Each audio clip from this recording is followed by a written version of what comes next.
Sulphide से शुरू करते हैं ना। सॉल्युबिलिटी दिया हुआ है पहले,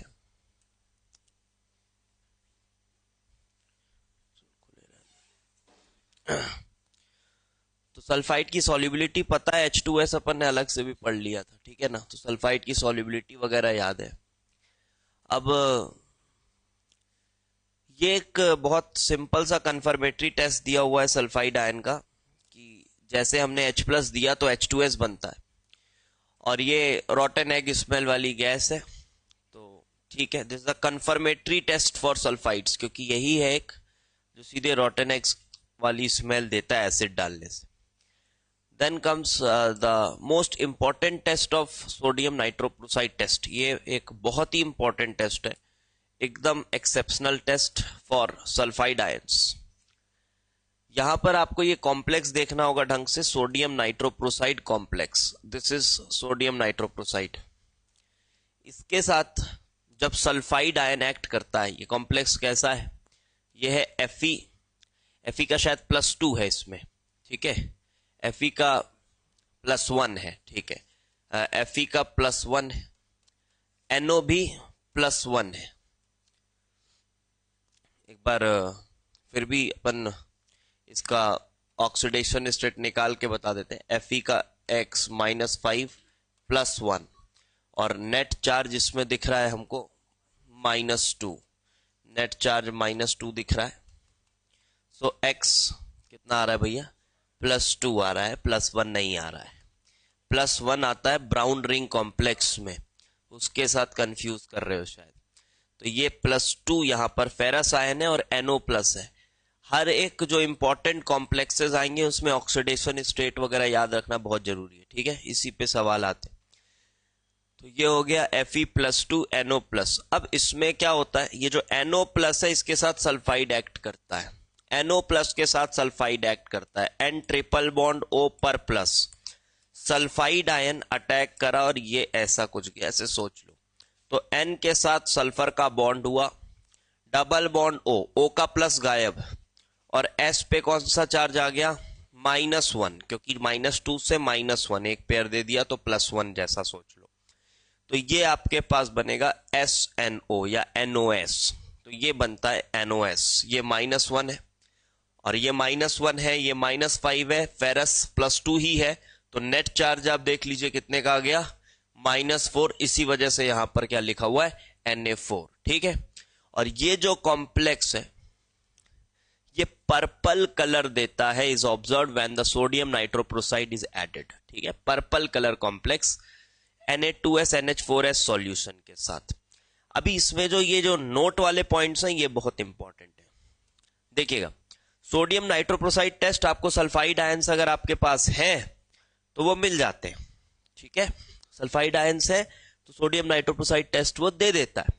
लेकिन जब हम बात करते हैं H2S गैस की, कि H2S गैस अगर हम पास कराएंगे सोडियम नाइट्रोक्लोराइड सॉल्यूशन में तो क्या वो वॉयलेट कलरेशन देगा, तो आंसर है नहीं देगा, because H2S is insufficient in releasing that much S2- which is capable of reacting with NO+ present in sodium nitrochloride. उतने ज्यादा ये सल्फाइड नहीं दे पाता है, यही बात लिखी हुई है, देख लीजिएगा। H2S is a weak acid, therefore sulfide formed is not sufficient for the above observation. However, on addition of alkali OH-, obviously आपको पता है H2S 3 तरह से पढ़े थे अपन, है ना, एक पढ़े थे लास्ट वाला जिसमें बेस के साथ होता है, तो उसमें सल्फाइड बढ़ जाता है और फिर सोडियम नाइट्रोक्लोराइड टेस्ट मिल जाता है, ठीक है। ये इंपॉर्टेंट पॉइंट हुआ। अगला ये जो टेस्ट है ये कुछ बहुत इजी टेस्ट है, देख लीजिए। ये प्रेसिपिटेशंस ऑफ सल्फाइड पे बेस्ड है।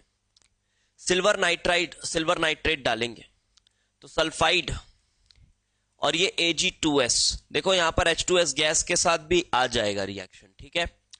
Sulphide with H2S gas, lead acetate डालोगे, PbS का ब्लैक प्रेसिपिटेट, सल्फाइड H2S डालोगे, ये CdS का येलो प्रेसिपिटेट, ये भी पड़ा हुआ है।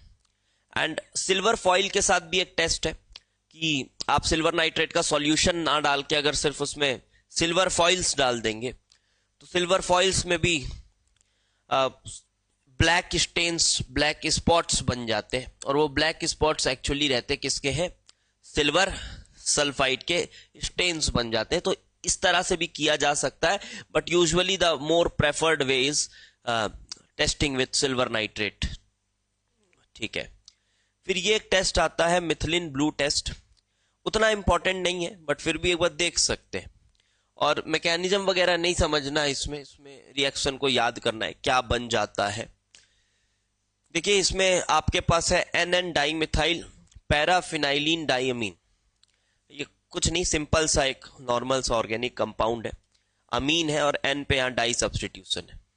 इसमें जब सल्फाइड डालेंगे और H2S डालेंगे, एक चीज ध्यान रखना कि ये जो मिथाइलिन ब्लू टेस्ट है, ये काफी सेंसिटिव टेस्ट है। सेंसिटिव टेस्ट होने का मतलब ये है, थोड़ा सा भी सल्फाइड आयन होगा तो ये पॉजिटिव दे देगा टेस्ट। ठीक है, तो यहां पे देखो सल्फाइड भी हो तो भी चलेगा, या फिर H2S गैस भी है तो भी ये टेस्ट पॉजिटिव दे देता है। ये मिथिलिन ब्लू के लिए हम इस ऑर्गेनिक कंपाउंड का यूज करते हैं, और इसमें फेरिक आयन डालते हैं। अब इसमें फेरिक आयन हमने डाला तो एक्चुअली में फेरिक आयन और सल्फाइड के बीच में एक रिडॉक्स हुआ होता है यहां पर, जिसमें ये फेरस बन जाता है और सल्फर ऑक्सीडाइज हो जाता है। सल्फर थोड़ा ऑक्सीडाइज हो जाता है, एंड ऑक्सीडाइज होकर सल्फर इसके साथ कुछ ऐसा कंपाउंड बना लेता है। कुछ मैकेनिज्म का नहीं सोचना है, बस इस रिएक्शन को रटना है कि हाँ एक ऐसा कंपाउंड बन जाता है। ठीक है, कुछ मैकेनिज्म का नहीं सोचना है। ऑल्दो मैं बताऊं बहुत इंपॉर्टेंट नहीं है इसका स्ट्रक्चर, बट फिर भी एक दो बार देखेंगे तो ध्यान हो जाएगा। तो हुआ क्या है, सल्फाइड और इसके बीच में एक रिडॉक्स हुआ है, दिख रहा है कि ये रिड्यूस हुआ है फेरस, और सल्फर -2 से तो थोड़ा ऊपर आया है ऑक्सीडेशन स्टेट में। ठीक है, तो ये इस तरह से ऑक्सीडेशन रिडक्शन यहां हुआ है, और उसके बाद इसने ऐसा कंपाउंड बना लिया जिसमें एक लॉन्ग चेन रेजोनेंस दिख रहा है आपको, जिसकी वजह से कलर्ड हो जाता है सॉल्यूशन, और ये है मिथिलिन ब्लू। ठीक है, this reaction is very sensitive and confirmatory test for soluble sulphide as well as for H2S। चलिए ठीक है, फिर एक आयोडीन एजाइड टेस्ट है। ये भी बहुत इंपॉर्टेंट नहीं है, बट देखने लायक है, देख सकते हैं, एक बार सुन लीजिएगा। इसमें क्या है, ये एजाइड है और I3- है। I3- उस दिन पढ़ा चुके हैं। कलर क्या होता है इसका? ब्राउन कलर होता है। ठीक है, और इसमें हमने डाला N3-, तो इनका आपस में कोई रिएक्शन नहीं होता। लेकिन जब इसमें अगर सल्फाइड के आयंस डाल दिए जाए, ट्रेसेस ऑफ सल्फाइड्स डाल दिया जाए, तो ये दोनों रिएक्ट कर लेते हैं। देखिए आप, आयोडीन ऑक्सीड रेड्यूस हो गया है, और नाइट्रोजन क्या हो गया है? ऑक्सीडाइज हो गया है। I3- का मतलब तो I2 था ना, I2 और I-, तो जिसमें से सब कुछ किसमें कन्वर्ट हो गया है? इसका मतलब ये I- तो वैसा ही है, बट ये I2 भी किसमें कन्वर्ट हो गया है? तो आयोडीन का रिडक्शन, और N3- नेगेटिव से 0 में आया, तो ये हुआ ऑक्सीडेशन। तो हुआ एक रिडॉक्स रिएक्शन है, लेकिन ये रिएक्शन बिना सल्फाइड के नहीं हो पाता है। तो सल्फाइड यहां क्या बोलेंगे, क्या हो गया? कैटलिस्ट हो गया। ठीक है, और कैटलिस्ट को प्रेडिक्ट नहीं कर सकते, तो वो कैटलिस्ट है, उसके प्रेजेंस में हो जाता है। क्यों हो जाता है नहीं पता, हो जाता है। तो colourless gas is evolved which is N2N sulphide. देखो यहां पे आपको हर रिएक्शन को टेस्ट की तरह भी नहीं पढ़ना है, ये एक रिएक्शन है ना, तो बस रिएक्शन की तरह पढ़ो। कौन बहुत कंफर्मेटरी है और कौन प्री टेस्ट है, ये सब बहुत ज्यादा इंपॉर्टेंट यहां नहीं होता। यहां इंपॉर्टेंट है कि भाई रिएक्शंस आपको पता है क्या, कि ये इसके साथ रिएक्ट करके ऐसा बन जाता है। जैसे ये रिएक्शन मैं बोल सकता हूं ये P ब्लॉक का है, ये P ब्लॉक का है, सॉल्ट एनालिसिस से ज्यादा ये P ब्लॉक का है। तो ऐसे बहुत सारे ब्लॉक के भी रिएक्शंस आएंगे, जहां पर आप sodium family and iodine family दोनों यूज हो रहे हैं, तो P ब्लॉक का रिएक्शन। बट अभी आपको ऐसे ही समझना है, इसके एक एक पॉइंट्स को, एक एक लाइन को अच्छे से पढ़ लोगे तो ब्लॉक केमिस्ट्री बहुत हल्की हो जाएगी फिर आपके लिए। चलिए, तो अब यहां पर एक चीज और नोट में लिखा हुआ है कि ये टेस्ट जो है सल्फाइड को कंफर्म नहीं करता, क्योंकि ये दोनों ऐसा बिहेवियर कुछ और कैटलिस्ट हैं उनके प्रेजेंस में भी दिखाते हैं, और वो कैटलिस्ट है थायोसाइनेट और थायोसल्फेट। ठीक है, इनके प्रेजेंस में भी ये दिखाते हैं, देखिए similar observation, not confirmation of sulphide. Done. Now comes thiosulphate ion. Okay, thiosulphate ion solubility I will not discuss, solubility हमको पता है इसकी सॉल्युबिलिटी टेबल से। अब आ जाओ एक एक टेस्ट को देखेंगे। सबसे पहले कैल्शियम क्लोराइड और बेरियम क्लोराइड डाला जाए तो क्या होगा। तो सल्फाइड सॉल्यूशन है कैल्शियम क्लोराइड, तो थायोसल्फेट के लिए थी साली इतनी सुंदर, आज भी क्यों ना होंगे, क्यों Cu+1 था ना, और ना के लिए NiEN होल थराइस +2 होंगे क्या, डबल डबल था क्या, दोनों था, बाराती पागल ऐसा था, ठीक है। हाँ, तो यहां पर देखो कैल्शियम तो कहीं भी नहीं है प्रेसिपिटेट में, तो जैसे ही कैल्शियम क्लोराइड डाला गया no precipitate observe, fine. But barium chloride तो है प्रेसिपिटेट में, बेरियम आयन जो है वो प्रेसिपिटेट बनाएगा। White precipitate of this form moderately concentrated solution and on rubbing on the walls of the test tube precipitation gets accelerated, ठीक है। अब ये एक एक्सेप्शनल तरीका है, ऐसा क्यों हो रहा है इसके कोई वो नहीं है, ठीक है। क्या बोला जा रहा है कि वाइट प्रेसिपिटेट बेरियम सल्फेट का बनता है और उसके बाद आप टेस्ट ट्यूब को ऐसे रब करोगे तो प्रेसिपिटेशन और क्या हो जाएगा, एक्सिलरेट होने लगेगा और तेजी से होने लगेगा। क्यों नहीं है इसका कुछ, ठीक है ना भाई, बस हो जा रहा है वो। On rubbing the walls precipitation gets accelerated, तो ये तो सिंपल एक तरीका हुआ थायोसल्फेट के लिए। अब आ जाइए, ये डाइल्यूट HCl वाला एक रिएक्शन था, इसमें क्या हुआ करता था, ये याद है कुछ, क्या बताया था ये। इसके पास एक चीज और ध्यान रख, इसके ज्यादातर रिएक्शन ना इससे चलेंगे, इससे डिस्प्रपोर्शनेशन, ये ध्यान रखना, इसके आधे रिएक्शंस आपको ऐसे ही हो जाएंगे, ज्यादातर रिएक्शंस इसके डिस्प्रपोर्शनेशन से चलते। तो देखो यहां पर भी एक रेड्यूस हुआ और एक बार ऑक्सीडाइज हुआ, ठीक है, रेड्यूस हुआ एक बार ऑक्सीडाइज हो गया, और उसके बाद वार्म करोगे तो फिर SO2 निकल जाता है H2SO3 से, ठीक है। तो क्या लिखा हुआ, ऑब्जर्वेशन क्या आएगा, पहले व्हाइट टर्बिडिटी आई और फिर बर्निंग स्मेल ऑफ सल्फर आया जब उसको क्या किए, वार्म किए। तो व्हाइट टर्बिडिटी किसकी वजह से आई थी, सल्फर, क्योंकि वो व्हाइट येलो कलर का प्रेसिपिटेट होता है, ठीक है। चलो आगे आते हैं। Now testing with I2 solution. I2 solution के बारे में बात बता देते हैं एक बार फिर से, बहुत काम आएगा I2 सॉल्यूशन, आगे भी बहुत बार आएगा। तो अगर यहां पे जैसे लिखा हुआ है देखो, I2 डिसॉल्व्ड इन KI सॉल्यूशन, ठीक है। तो when I2 dissolved in KI solution लिखा हुआ है तो इसका कलर क्या होगा, ब्राउन, ठीक है, इसका कलर ब्राउन होगा, because they are talking about I3 minus, तो ये होगा brown coloured. And then when it reacts with thiosulphate, तो ये रिएक्शन आपने आइडोमेट्रिक टाइट्रेशन में ही पढ़ा है, S2O32 माइनस। अभी देखो आप यहां पर I3 माइनस जैसे मत देखो इसको, कैसे देखो, I2/I माइनस। अच्छा, इसके साथ कौन रिएक्ट करता है बेटा, I2 की I माइनस कौन करता है, I2 करता है, I माइनस नहीं करता, कौन करता है, I2 करता है। और I2 रिएक्ट करके क्या बनाता है, I minus plus S4O62 minus. तो ऐसे केस में ऑब्जर्वेशन क्या आएगा कलर का, डार्क ब्राउन से कलरलेस, ठीक है। तो ये भी एक तरह से आ गया डार्क ब्राउन से कलरलेस, ठीक है। और यही चीज अगर हम यहां पर I2 ही यूज कर रहे हैं, रिएक्शन I2 का ही करा रहे हैं, बट जो ऑब्जर्वेशंस हैं वो थोड़े अलग अलग है, क्योंकि इस बार I2 को I माइनस में घोल के स्टार्ट किया था रिएक्शन, और इस बार I2 को स्टार्च डाल के रिएक्शन करा रहे हैं। तो यहां पर क्या ऑब्जर्वेशन आएगा कि शुरू में आपको कैसा कलर दिखेगा, blue black complex of iodine starch, and when it reacts with S2O32 minus, again reaction is same, I minus, ये I माइनस जाएगा प्लस ये S4O62 माइनस जाएगा, बट इस बार ये कलरलेस हो जाएगा।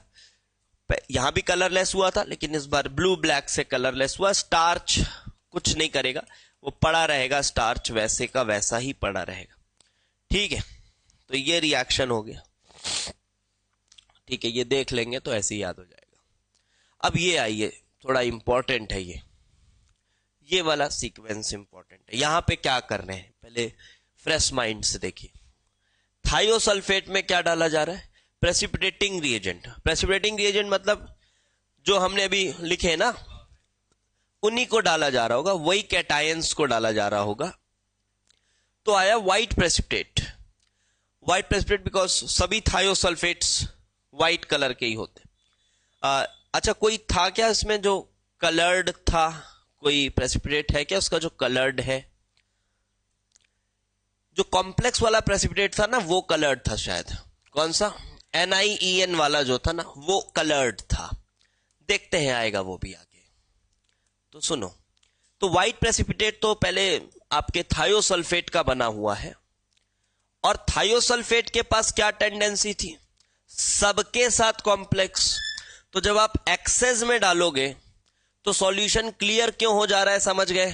क्योंकि कॉम्प्लेक्स बन रहा है। लेकिन उसी के एक्वस सस्पेंशन को हीट करोगे ना, जब आप उसी के एक्वस सस्पेंशन को हीट करोगे तो आप पाओगे कि ये जो थायोसल्फेट है ये फिर क्या कर जाएगा, इसकी डिस्प्रपोर्शनेशन, इसकी टेंडेंसी डिस्प्रपोर्शनेशन, तो ये कन्वर्ट हो जाता है सल्फाइड में, और शायद एक ऑक्सीडाइज भी होता है, सल्फाइट में होता है या फिर सल्फेट में होता है, देख लेता हूं आगे।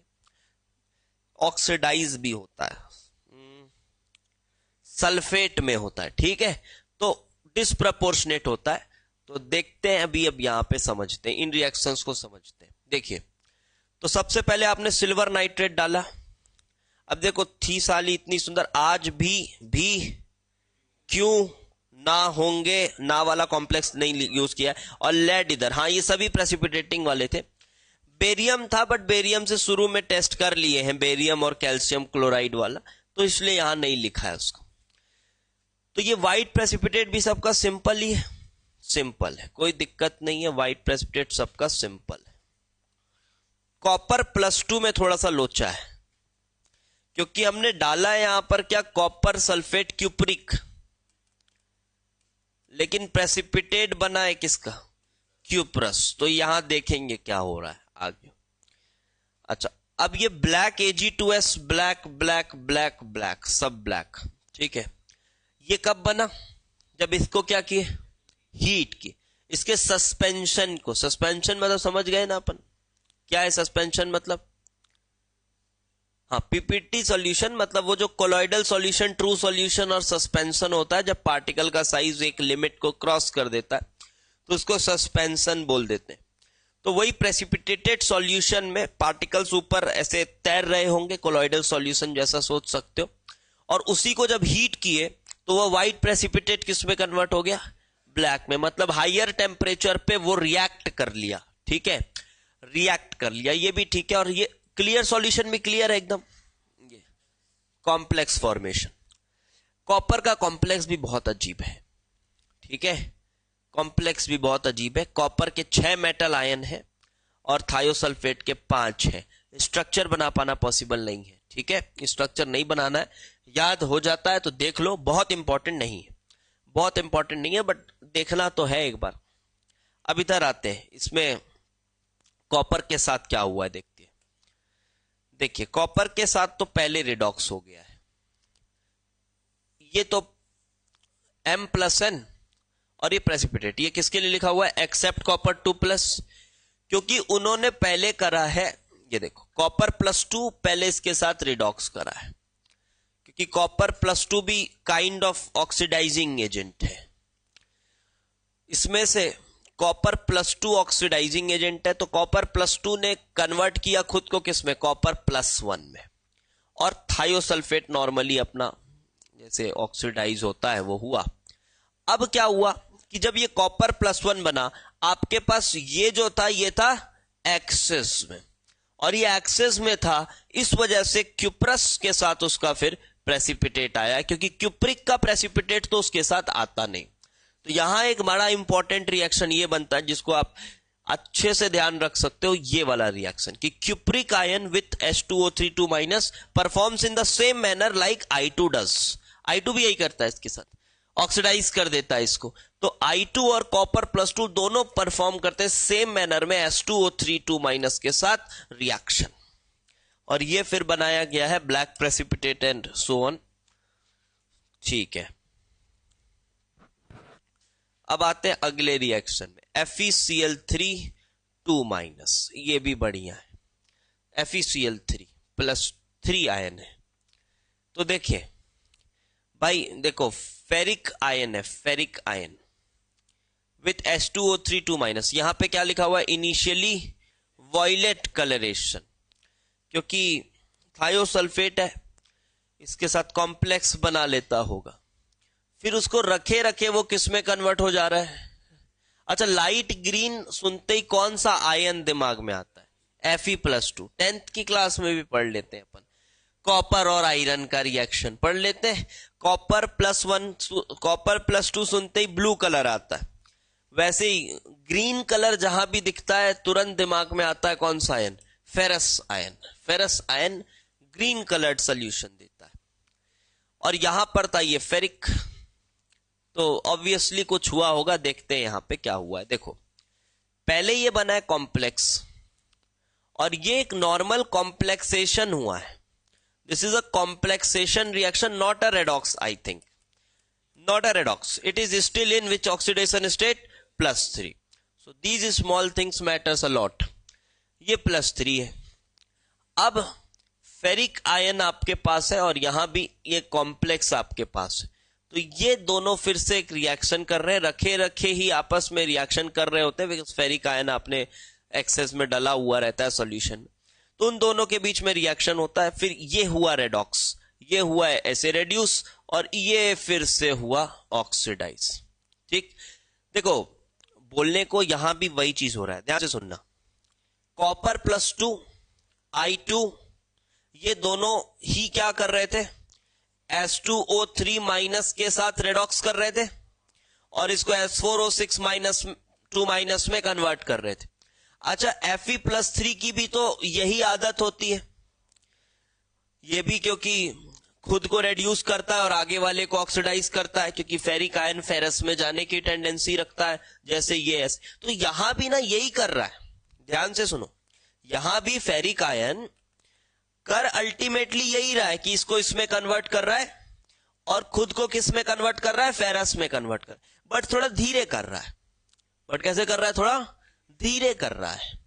पहले क्या किया उसने, पहले कॉम्प्लेक्स बना दिया, फिर उसको आप छोड़ दो ना, आप रिएक्शन कराओ, उसको थोड़ा देर के लिए छोड़ दो, जैसे क्यूप्रिक आयन तुरंत कर ले रहा था, ठीक है, और ये क्या कर रहा है, थोड़ा धीरे कर रहा है, थोड़ा टाइम लेके कर रहा है, बट कर वही रहा है। ठीक है, तो ये पॉइंट अच्छे से ध्यान रखेंगे कि ये तीनों जो सब्सटेंसेस हैं ये यही काम करते हैं, इसको इसमें कन्वर्ट करते हैं, बट ये थोड़ा धीरे करता है। पहले कॉम्प्लेक्स बनाता है जो कि वॉयलेट कलर्ड कॉम्प्लेक्स है, और फिर वो कन्वर्ट होता है लाइट ग्रीन में। ठीक, ये भी एक जरूरी रिएक्शन है। देन कम्स थायोसाइनेट का सबसे इंपॉर्टेंट रिएक्शन। थायोसाइनेट का सबसे इंपॉर्टेंट रिएक्शन ये वाला थायोसाइनेट का सबसे इंपॉर्टेंट रिएक्शन है, ऑल्दो इसके लिए भी यूज होता है। देखो ध्यान से, आपके पास S2O3 है, ठीक है, और फिर इसको आपने डाला साइनाइड आयन में, तो S2O3 की दो टेंडेंसी, एक तो कॉम्प्लेक्स बना लेता है और एक डिस्प्रोपोर्शनेट कर लेता है। यहां कॉम्प्लेक्स बनाएगा क्या, नेगेटिव आयन कॉम्प्लेक्स बना लेगा, नहीं बनाएगा, तो क्या करेगा, डिस्प्रोपोर्शनेट करेगा। साइनाइड है, डिस्प्रोपोर्शनेट करेगा। मान लो सल्फाइड में जाता है, अभी तक क्या देखा अपन ने, सल्फाइड और सल्फाइट या सल्फेट जैसा भी है, तो यहां पर सल्फाइड में जाएगा तो सल्फाइड के साथ कौन रिएक्ट करेगा, Cn-, और सल्फाइड, साइनाइड का सल्फाइड क्या सुने हो, थायोसाइनेट सुने हो ना, SCN-। तो SCN- में भी आप देखो तो सल्फर -2 में होता है, ठीक है, देख लेना, ये आयन है SCN-। तो यहां पर SCN- बनता है और एक ये बनता है सल्फाइट। सल्फाइट कोई काम का नहीं है यहां पर, तो फिर से देखो वही चीज हुई है, इसके डिस्प्रपोर्शनेशन टेंडेंसी। और इसका एकदम कंफर्मेटरी टेस्ट होता है कि जब आप इसमें फेरिक आयन डालते हैं तो ये एक रेड ब्लड कलरेशन देता है, ये ऐसा आयनिक कंपाउंड बनता है SCN3 और ये रेड ब्लड कलरेशन देता है इसमें फेरिक क्लोराइड डालने से। Very very important reaction. KCN डालेंगे, this is an specific test of H2O3 minus radical and reaction goes like this. इसमें भी ये डिस्प्रपोर्शनेशन तो ठीक है, लेकिन ये वाला जो रिएक्शन है ये बहुत ज्यादा काम में आएगा। ठीक है भाई, अब बढ़ते हैं आगे। अब ये यूज करा है एक लास्ट कॉम्प्लेक्स, तो test with NiEN whole thrice NO3 2। तो इसके साथ इसका डायरेक्ट क्या बन जाता है, PPT, है ना। और वो मतलब बन तो कॉम्प्लेक्स ही रहा है क्योंकि ये पहले से कॉम्प्लेक्स है, बट ये कॉम्प्लेक्स प्रेसिपिटेट है। ठीक है, कॉम्प्लेक्स प्रेसिपिटेट है। शायद बहुत रेयर कॉम्प्लेक्स प्रेसिपिटेट्स आप देखोगे, उनमें से एक ये है।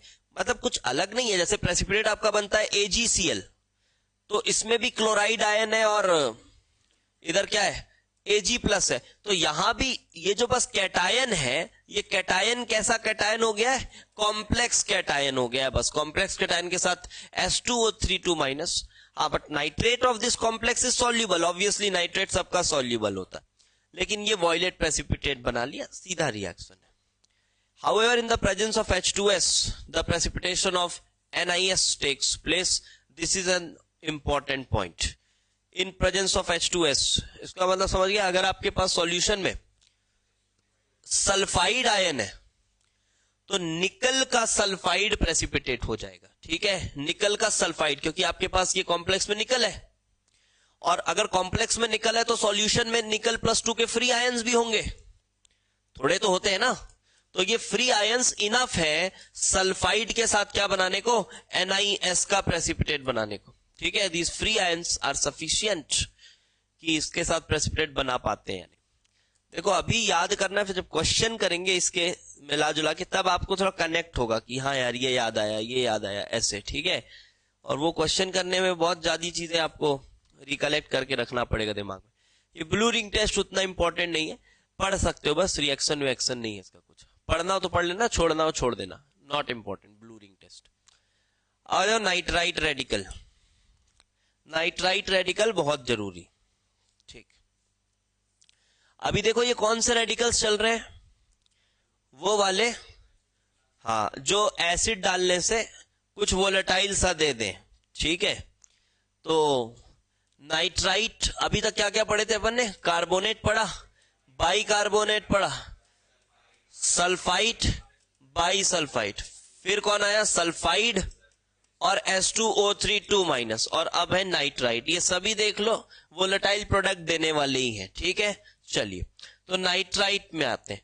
अच्छा, एक तो सिल्वर नाइट्रेट के साथ व्हाइट प्रेसिपिटेट आ जाए तो एक हिंट है कि हाँ नाइट्राइट हो सकता है। नहीं, आज ऐसा क्यों हो गया, यही था ना, इसमें एसिटेट था साथ में और सॉल्युबल होते थे जनरली, ऐसा क्यों हो गया, तो क्या आता था, आज क्यों हो गया, कॉपर +1 ही था, Hg22+ ही था शायद। ठीक, यही इनसॉल्युबल थे इसके। चलिए, पहले सिल्वर नाइट्रेट डाला तो प्रेसिपिटेट आया, बेरियम क्लोराइड डाला तो प्रेसिपिटेट नहीं आया, क्लियर है, वो तो प्रेसिपिटेट नहीं आया। अच्छा भाई, ये HCl, तो HCl के साथ वही disproportionation, nitrite ion HNO3 HNO2, तो देखो NO2 - HNO2 बनाया। एक चीज और लिखी हुई है, अंडर कोल्ड कंडीशंस थोड़ी सी चीजें चेंज हो जाती है, नॉर्मल रूम टेम्परेचर में अलग चीज होती है।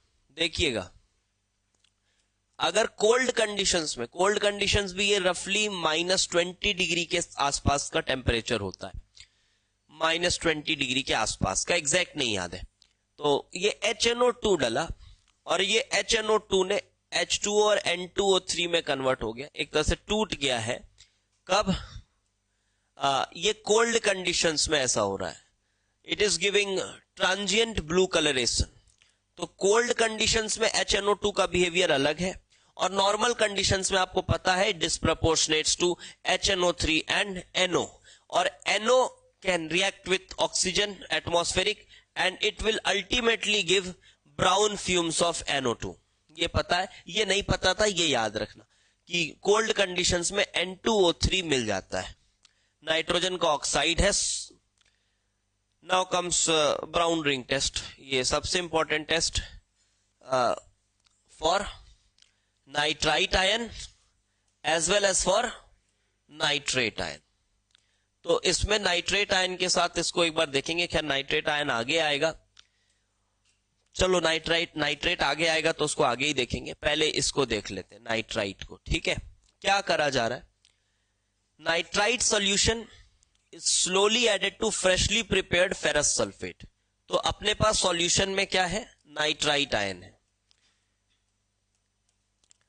फ्रेशली प्रिपेयर्ड फेरस सल्फेट, या फिर ऐसे सोचो, अब इसको उठा के फेरस सल्फेट के फ्रेशली प्रिपेयर्ड सॉल्यूशन में डाला गया।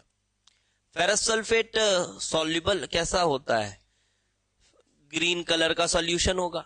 और कोई प्रेसिपिटेट है क्या फेरस सल्फेट, नहीं, प्रेसिपिटेट नहीं है, तो एक ग्रीन कलर्ड फेरस सल्फेट का सॉल्यूशन होता है, लाइट ग्रीन टाइप। ठीक है, तो फेरस सल्फेट का सॉल्यूशन है, इसमें हमने डाला क्या, NO2 माइनस का सॉल्यूशन। ठीक, और एसिडिफाई किया उसको विथ एसिटिक एसिड या फिर डाइल्यूट H2SO4। देखो एसिडिफाई करने के पीछे देखो अल्टीमेटली क्या होता है, इसमें मैं आपको एक चीज बताता हूं कि ये जो अल्टीमेटली क्या करना होता है, अपने पास जो फेरस आयन है ना सॉल्यूशन में, फेरस आयन वो एक्चुअली में एक्वा कॉम्प्लेक्स बना के रहता है। ठीक है, वो ऐसे एक्वा कॉम्प्लेक्स बना के रहता है फेरस आयन। इसमें जब इसको NO गैस मिलती है, NO गैस, तो NO गैस के साथ ये कॉम्प्लेक्सेशन करता है और एक तरह का चार्ज ट्रांसफर स्पेक्ट्रा होता है यहां पर, ये इलेक्ट्रॉन देता है फेरस को, तो साथ में एक रिडॉक्स भी हो रहा है और कॉम्प्लेक्स भी बनता है। ध्यान रखना, ये चार्ज ट्रांसफर करता है इसको, तो इलेक्ट्रॉन ट्रांसफर करता है, तो फेरस आयन किस में कन्वर्ट हो जाता है, Fe+1 में, और ये +1 में कन्वर्ट हो गया, +2 ने इलेक्ट्रॉन लिया, और NO किस में कन्वर्ट हो जाता है, NO+ में, और कॉम्प्लेक्स बनता है। This is the complex H2O 5 NO, और NO भी किस में, +1, तो नेट चार्ज कितना, +2, और इसी कॉम्प्लेक्स को हम कहते हैं ब्राउन रिंग कॉम्प्लेक्स। ये आपके टेस्ट ट्यूब में इस तरह से एक रिंग बना देता है, जैसे ये टेस्ट ट्यूब में आपका सॉल्यूशन है, तो ये सॉल्यूशन के बीच में क्या बना देगा, एक ऐसा ब्राउन कलर की रिंग आपको दिखाई देगी, और इस रिंग से आइडेंटिफाई हो जाता है कि हाँ यहां पर नाइट्राइट आयन था। तो ये रिंग किस कॉम्प्लेक्स की वजह से है, ये इस कॉम्प्लेक्स की वजह से, और काफी प्रिकॉशन के साथ बनाना पड़ता है, शेक वगैरह कर देंगे इसको तो ये रिंग जो है डिसअपियर हो जाएगी, या फिर अगर आपके पास कोई और ब्राउन गैस यहां से निकल रही हो, जैसे मान लो NO2 वगैरह निकल सकता है, अगर कोई ऐसा कंडीशन हो जहां पर ये NO2 वगैरह निकल रहा हो, तो ये रिंग फिर आपको दिखाई नहीं पड़ती।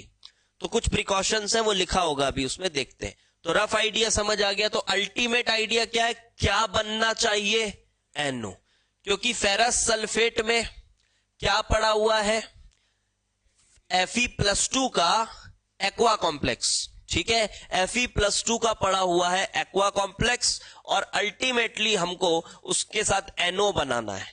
तो नाइट्राइट आयन में NO जनरेट करने का क्या तरीका है, नाइट्राइट आयन में NO जनरेट करने का क्या तरीका है, इसको HNO2 बना दो, है ना, H+ दे दो, इसीलिए क्या लिखा हुआ है वहां पर, डाइल्यूट H2SO4 या फिर इवन विथ एसिटिक एसिड लिखा हुआ है, और ये रिएक्ट करके क्या बनाएगा, HNO2, और फर्दर वो NO दे देगा, अल्टीमेटली NO दे देगा, और फिर NO जो है इसके साथ ब्राउन रिंग कॉम्प्लेक्स बना लेगा। लेकिन बताओ मुझे, अगर नाइट्रेट आयन होता, और नाइट्रेट आयन में मैं डाइल्यूट H2SO4 डालता, तो क्या वो NO दे देता, वो तो नहीं देता NO, और डाइल्यूट एसिड्स के साथ इसका कोई एक्शन ही नहीं है। क्या है? कुछ नहीं है, बस हाँ ठीक है HNO3 हो गया, सॉल्यूशन में ही पड़ा है, क्या हो गया।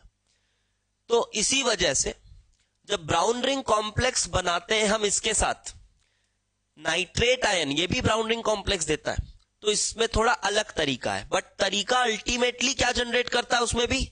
NO। तो यहां से सेम हो जाता है, ध्यान से समझना, यहां से सेम है नाइट्राइट और नाइट्रेट दोनों का टेस्ट, लेकिन उसमें इसको जनरेट करने का तरीका क्या है, थोड़ा अलग है, बस ये डिफरेंस है। वो आगे आएगा तो आगे पढ़ेंगे, ठीक है।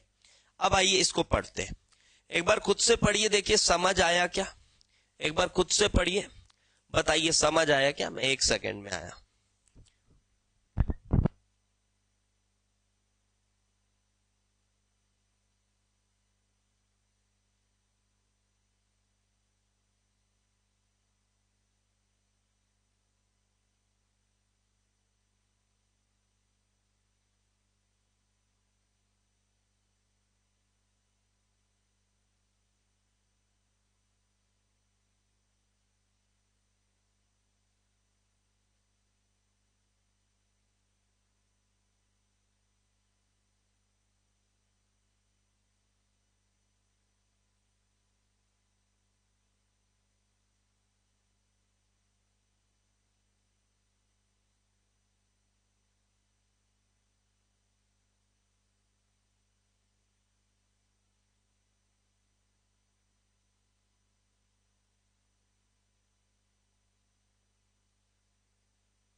चलो तो रीड कर लेते हैं एक बार। HNO2 बना, HNO2 ने HNO3 NO दिया और NO ने फिर ये कॉम्प्लेक्स बना लिया, सेम है। Then important points, ferrous sulphate must be freshly prepared, otherwise ferrous ion किस में कन्वर्ट हो जाएगा? फेरिक में, हवे से, ठीक है, हवे से ऑक्सीडाइज होके कन्वर्ट हो जाता है। देन कंसंट्रेटेड H2SO4 यहां यूज नहीं करना है, concentrated H2SO4 can not be used because it produce intense brown fumes of with NO2 minus। तो NO2 minus के साथ तो intense brown fumes देता है। क्यों दे रहा होगा? क्योंकि concentrated H2SO4 ये ऑक्सीडाइज कर देगा। कैसे पता? कहां पता? वो फिरंगी औरत को याद करो, याद आया? कल नेट था नाइट्रेट, नेट से था कंसंट्रेटेड सल्फ्यूरिक एसिड, बर्बाद करी नाइट, और नाइट था नाइट्राइट। तो कंसंट्रेटेड सल्फ्यूरिक एसिड नाइट्राइट से पहले था, मतलब वो नाइट्राइट को क्या कर सकता है? ऑक्सीडाइज कर सकता है। नाइट्राइट है NO+3 में, और ये इसको ऑक्सीडाइज करेगा NO+4 में, साथ में थोड़ा बहुत नाइट्रेट भी बनाता है, बट नाइट्रेट से क्या लेना है, सॉल्यूशन में रहेगा, लेकिन साथ में क्या प्रोड्यूस कर देगा वो? और ब्राउन फ्यूम्स आपके ब्राउन रिंग को तबाह करने के लिए इनफ है। समझ गए बात? क्योंकि वैसे ही बड़ा मुश्किल से बनता है, मुश्किल से दिखता है, ऐसे ऐसे करके देखोगे तो दिखता है, अब उसमें एकदम ऐसा ब्राउन कलर का फ्यूम निकलने लगेगा तो दिखना ही पॉसिबल नहीं है, ठीक है। तो इसीलिए लिखा हुआ है under these conditions ring can not be, no ring can be observed, okay. And again shaking and warming are not allowed for this test because this is formed unstable होता है और NO गैस इजिली छोड़ देता है, तो उसको shake वगैरह भी नहीं करना है, ठीक है। प्रिकॉशंस है इसमें, ज्यादा इंपॉर्टेंट प्रिकॉशन ये वाला है भाई, ये इंपॉर्टेंट है, यहां कंसंट्रेटेड यूज नहीं करना है। लेकिन देखो नाइट्राइट में कंसंट्रेटेड यूज नहीं करना है, लेकिन नाइट्रेट में कर सकते हैं ना, क्योंकि नाइट्रेट तो पहले आ रहा था उससे, तो इसलिए नाइट्रेट में अपन यूज करेंगे कंसंट्रेटेड, वो आगे आएगा। अगला आता है KI सॉल्यूशन। KI सॉल्यूशन, ये क्या लिखा हुआ है? Nitrite with KI, I minus starch and then nitrite. Obviously nitrite can oxidize I minus, क्योंकि I माइनस से तो ऊपर ही है वो नाइट्राइट, फिर याद आई पढ़ाई, तो वो I माइनस तो और नीचे था, तो nitrite can oxidise I minus two I2, वही होगा। देखो ये I minus nitrite deep blue colour solution, obviously I2 with starch का कलर है ये, ठीक है, I2 विथ स्टार्च का कलर है। ओके, रिएक्शंस इन्वॉल्व, यहां पे ये देखिएगा, NO2 minus I2 and NO gas दे रहा है, ठीक है, NO2 माइनस रेड्यूस हो रहा है, कौन सा, NO गैस दे रहा है, ये गैस इंपॉर्टेंट है, I2 with starch deep blue colouration. Observation depends upon the को रिएजेंट्स टेकन, को रिएजेंट यहां पे कौन है, पहले ये रिएक्शन जो हमने किया, इस रिएक्शन में को रिएजेंट कौन है, विच इज द को रिएजेंट, स्टार्च, यस, कौन है को रिएजेंट, स्टार्च, जो ऑब्जर्वेशन देने का काम कर रहा है, काइंड ऑफ इंडिकेटर भी बोल सकते हो, है ना, तो वैसा काम कर रहा है, उसको को रिएजेंट बोल रहा है। तो स्टार्च ना डाल के आप कुछ और तरीके भी अपना सकते हैं। एक तो आपको पता ही है, I2 को एक्सेस के आई में घोलो, है ना, ये वाला, ये तो पता ही है, अल्टीमेटली रिएक्शन वही होगा, but dark brown colour formation due to KI minus, KI3 minus, ये बन जाएगा, ठीक है।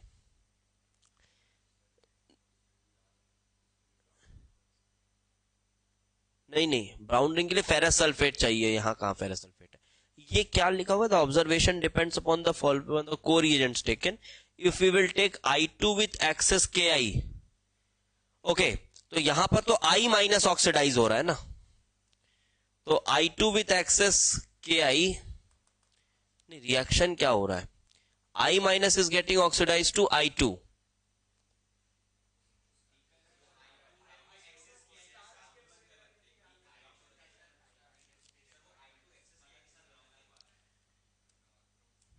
नहीं, यहां पर अपने पास रिएक्शन में I माइनस कन्वर्ट होगा किस में, I2 में, तो अगर I2 एक्सेस KI था तो पहले भी कलर कैसा था, डार्क ब्राउन ही था, डार्क ब्राउन ही था, और यहां पे कैसे लिखा हुआ ये,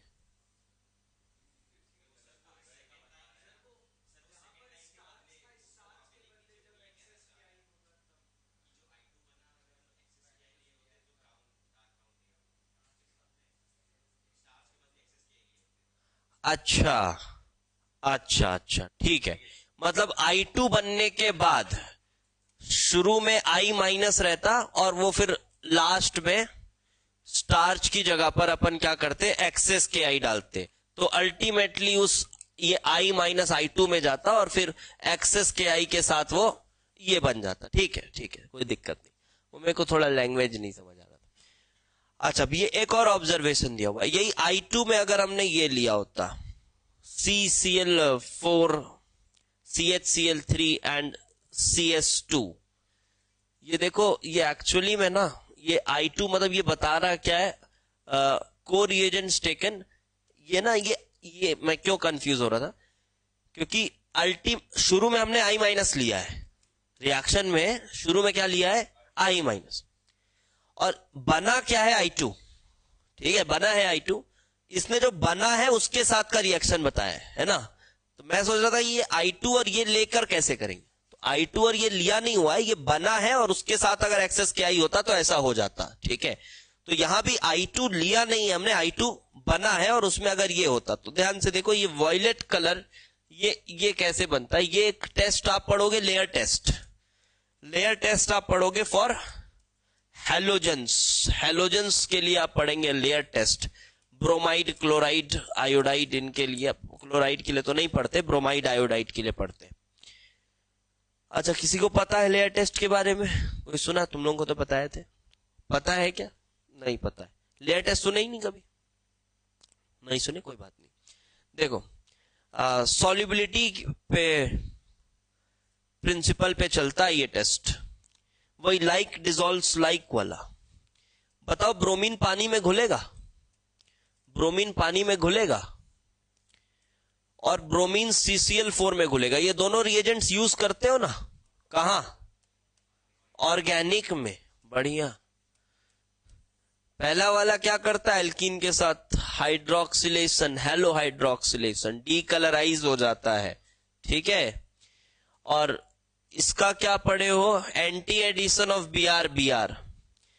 तो खैर अब ये रिएजेंट यूज हो रहा है ब्रोमीन वाटर, तो घुलता होगा तभी यूज कर रहे हैं, है ना। दो प्रेसिपिटेट हो रहा होगा तो क्या लेयर यूज करेंगे क्या, ऐसा ब्रोमीन वाटर, तो नीचे ब्रोमीन ऊपर पानी डाल रहे हैं तो सिर्फ ब्रोमीन ब्रोमीन गिर रहा है, ऐसा तो नहीं होगा। कोई भी रिएजेंट है तो साली घुला हुआ है एक दूसरे में तभी लिखा हुआ है, समझो इस बात को, ठीक। तो ये भी सॉल्यूबल है, घुलते हैं आपस में, ये भी सॉल्यूबल है, ठीक है। लेकिन ब्रोमीन, थोड़ा सा ब्रोमीन में किसका डीएनए है, नॉन पोलर है ना, नॉन पोलर है ना ब्रोमीन, ब्रोमीन नॉन पोलर है। तो नॉन पोलर किसकी तरफ ज्यादा आकर्षित होगा, नॉन पोलर, और नॉन पोलर दोनों में कौन है, CCl4। तो bromine is more soluble in what, CCl4, ठीक है। Bromine is more soluble in CCl4। अभी एक सेकेंड, इमेज से समझ आएगा।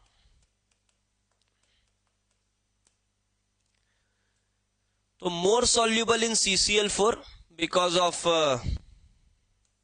लाइक डिसॉल्व लाइक वाले कॉन्सेप्ट से।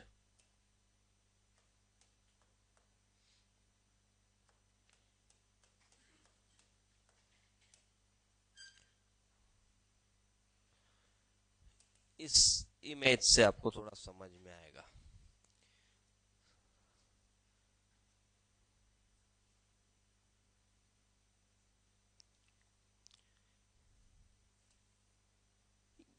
ये लेयर टेस्ट, और CCl4 और पानी का क्या है, आपस में कोई लेना देना है क्या, कुछ नहीं है। तो CCl4 और पानी क्या बनाएंगे, लेयर, ठीक है। कभी भी आप ऐसे नहीं देखोगे रिएजेंट पानी विथ CCl4, ये एक दूसरे के एकदम एंटी है, ठीक है। दोनों सॉल्वेंट है, वो नॉन पोलर वाला, वो पोलर वाला। इनको साथ में डालोगे, पानी और एथर नहीं देखोगे, ये भी क्या बनाते हैं, लेयर बना लेते हैं अलग अलग, ठीक है। तो ये H2O CCl4 ये अलग अलग लेयर बनाते हैं, चलो अच्छी बात है। ये देखो, ये है तुम्हारा CCl4, ठीक, और ये है तुम्हारा नीचे पानी, अलग अलग लेयर बनाया हुआ है। अब इमेजिन करो आपके पास था ब्रोमीन वाटर, आपके पास था, या फिर ब्रोमीन वाटर, मैं लेयर टेस्ट तो नहीं पढ़ा रहा अभी, मैं आप नॉर्मल एक चीज बता रहा हूं। जैसे मान लीजिए ब्रोमीन वाटर था, लेयर टेस्ट में कुछ और होता है, वो ब्रोमाइड आयन होता है, फिर वो ऑक्सीडाइज हो जाता है ब्रोमीन में, ठीक है। लेयर टेस्ट में क्या होता है, ब्रोमाइड आयन होता है और वो फिर ऑक्सीडाइज हो जाता है किसमें, ब्रोमीन में। फिर बात करते हैं, अभी लेयर टेस्ट की बात नहीं कर रहा मैं, अभी आपको सिर्फ ये बता रहा हूं ब्रोमीन वाटर है। अच्छा, ब्रोमीन वाटर ऐसा पड़ा हुआ, इसमें क्या करेंगे, ये आपको नीचे दिख रहा है, किस कलर का दिखेगा, ये रेडिश ब्राउन कलर दिखेगा। फिर इसमें हमने ऊपर से डाल दिया CCl4, तो CCl4 क्या बना लेगा ऊपर, लेयर। अब ब्रोमीन किसकी तरफ ज्यादा आकर्षित है, CCl4। लेकिन जब CCl4 यहां आएगा तो ब्रोमीन को पता भी तो चलना चाहिए कि CCl4 आ गया है, तो उसके लिए क्या करेंगे, शेक करेंगे सॉल्यूशन को, तो ब्रोमीन को दिखेगा अरे आ गया, CCl4 आ गया, तो वो पानी को छोड़ के कहां जाएगा, CCl4। तो अब ये नीचे पानी जो होगा वो बेरंग हो जाएगा, और रंग बिरंगा कौन हो जाएगा, CCl4। तो टॉप लेयर मिलेगी ब्राउन कलर की आपको, ये देखिए ऐसा, ठीक है। और यही अगर आयोडाइड होता तो आयोडीन भी औकात तो अपनी दिखाएगा, वो भी किसमें जाएगा, CCl4 में, नॉन पोलर।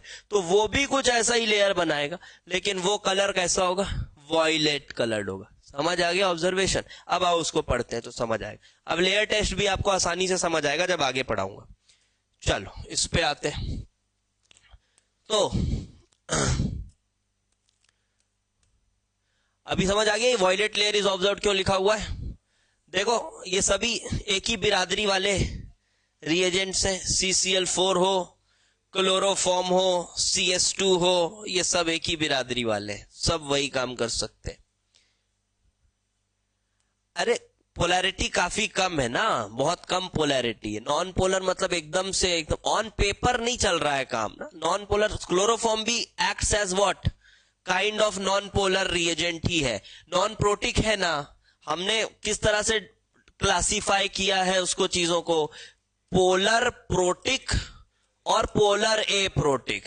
नॉन पोलर है तो और अच्छी बात है, बट पोलर एप्रोटिक भी एक तरह का non polar kind of he use होता है, ठीक। देन ये तो खैर आसान रिएक्शन है।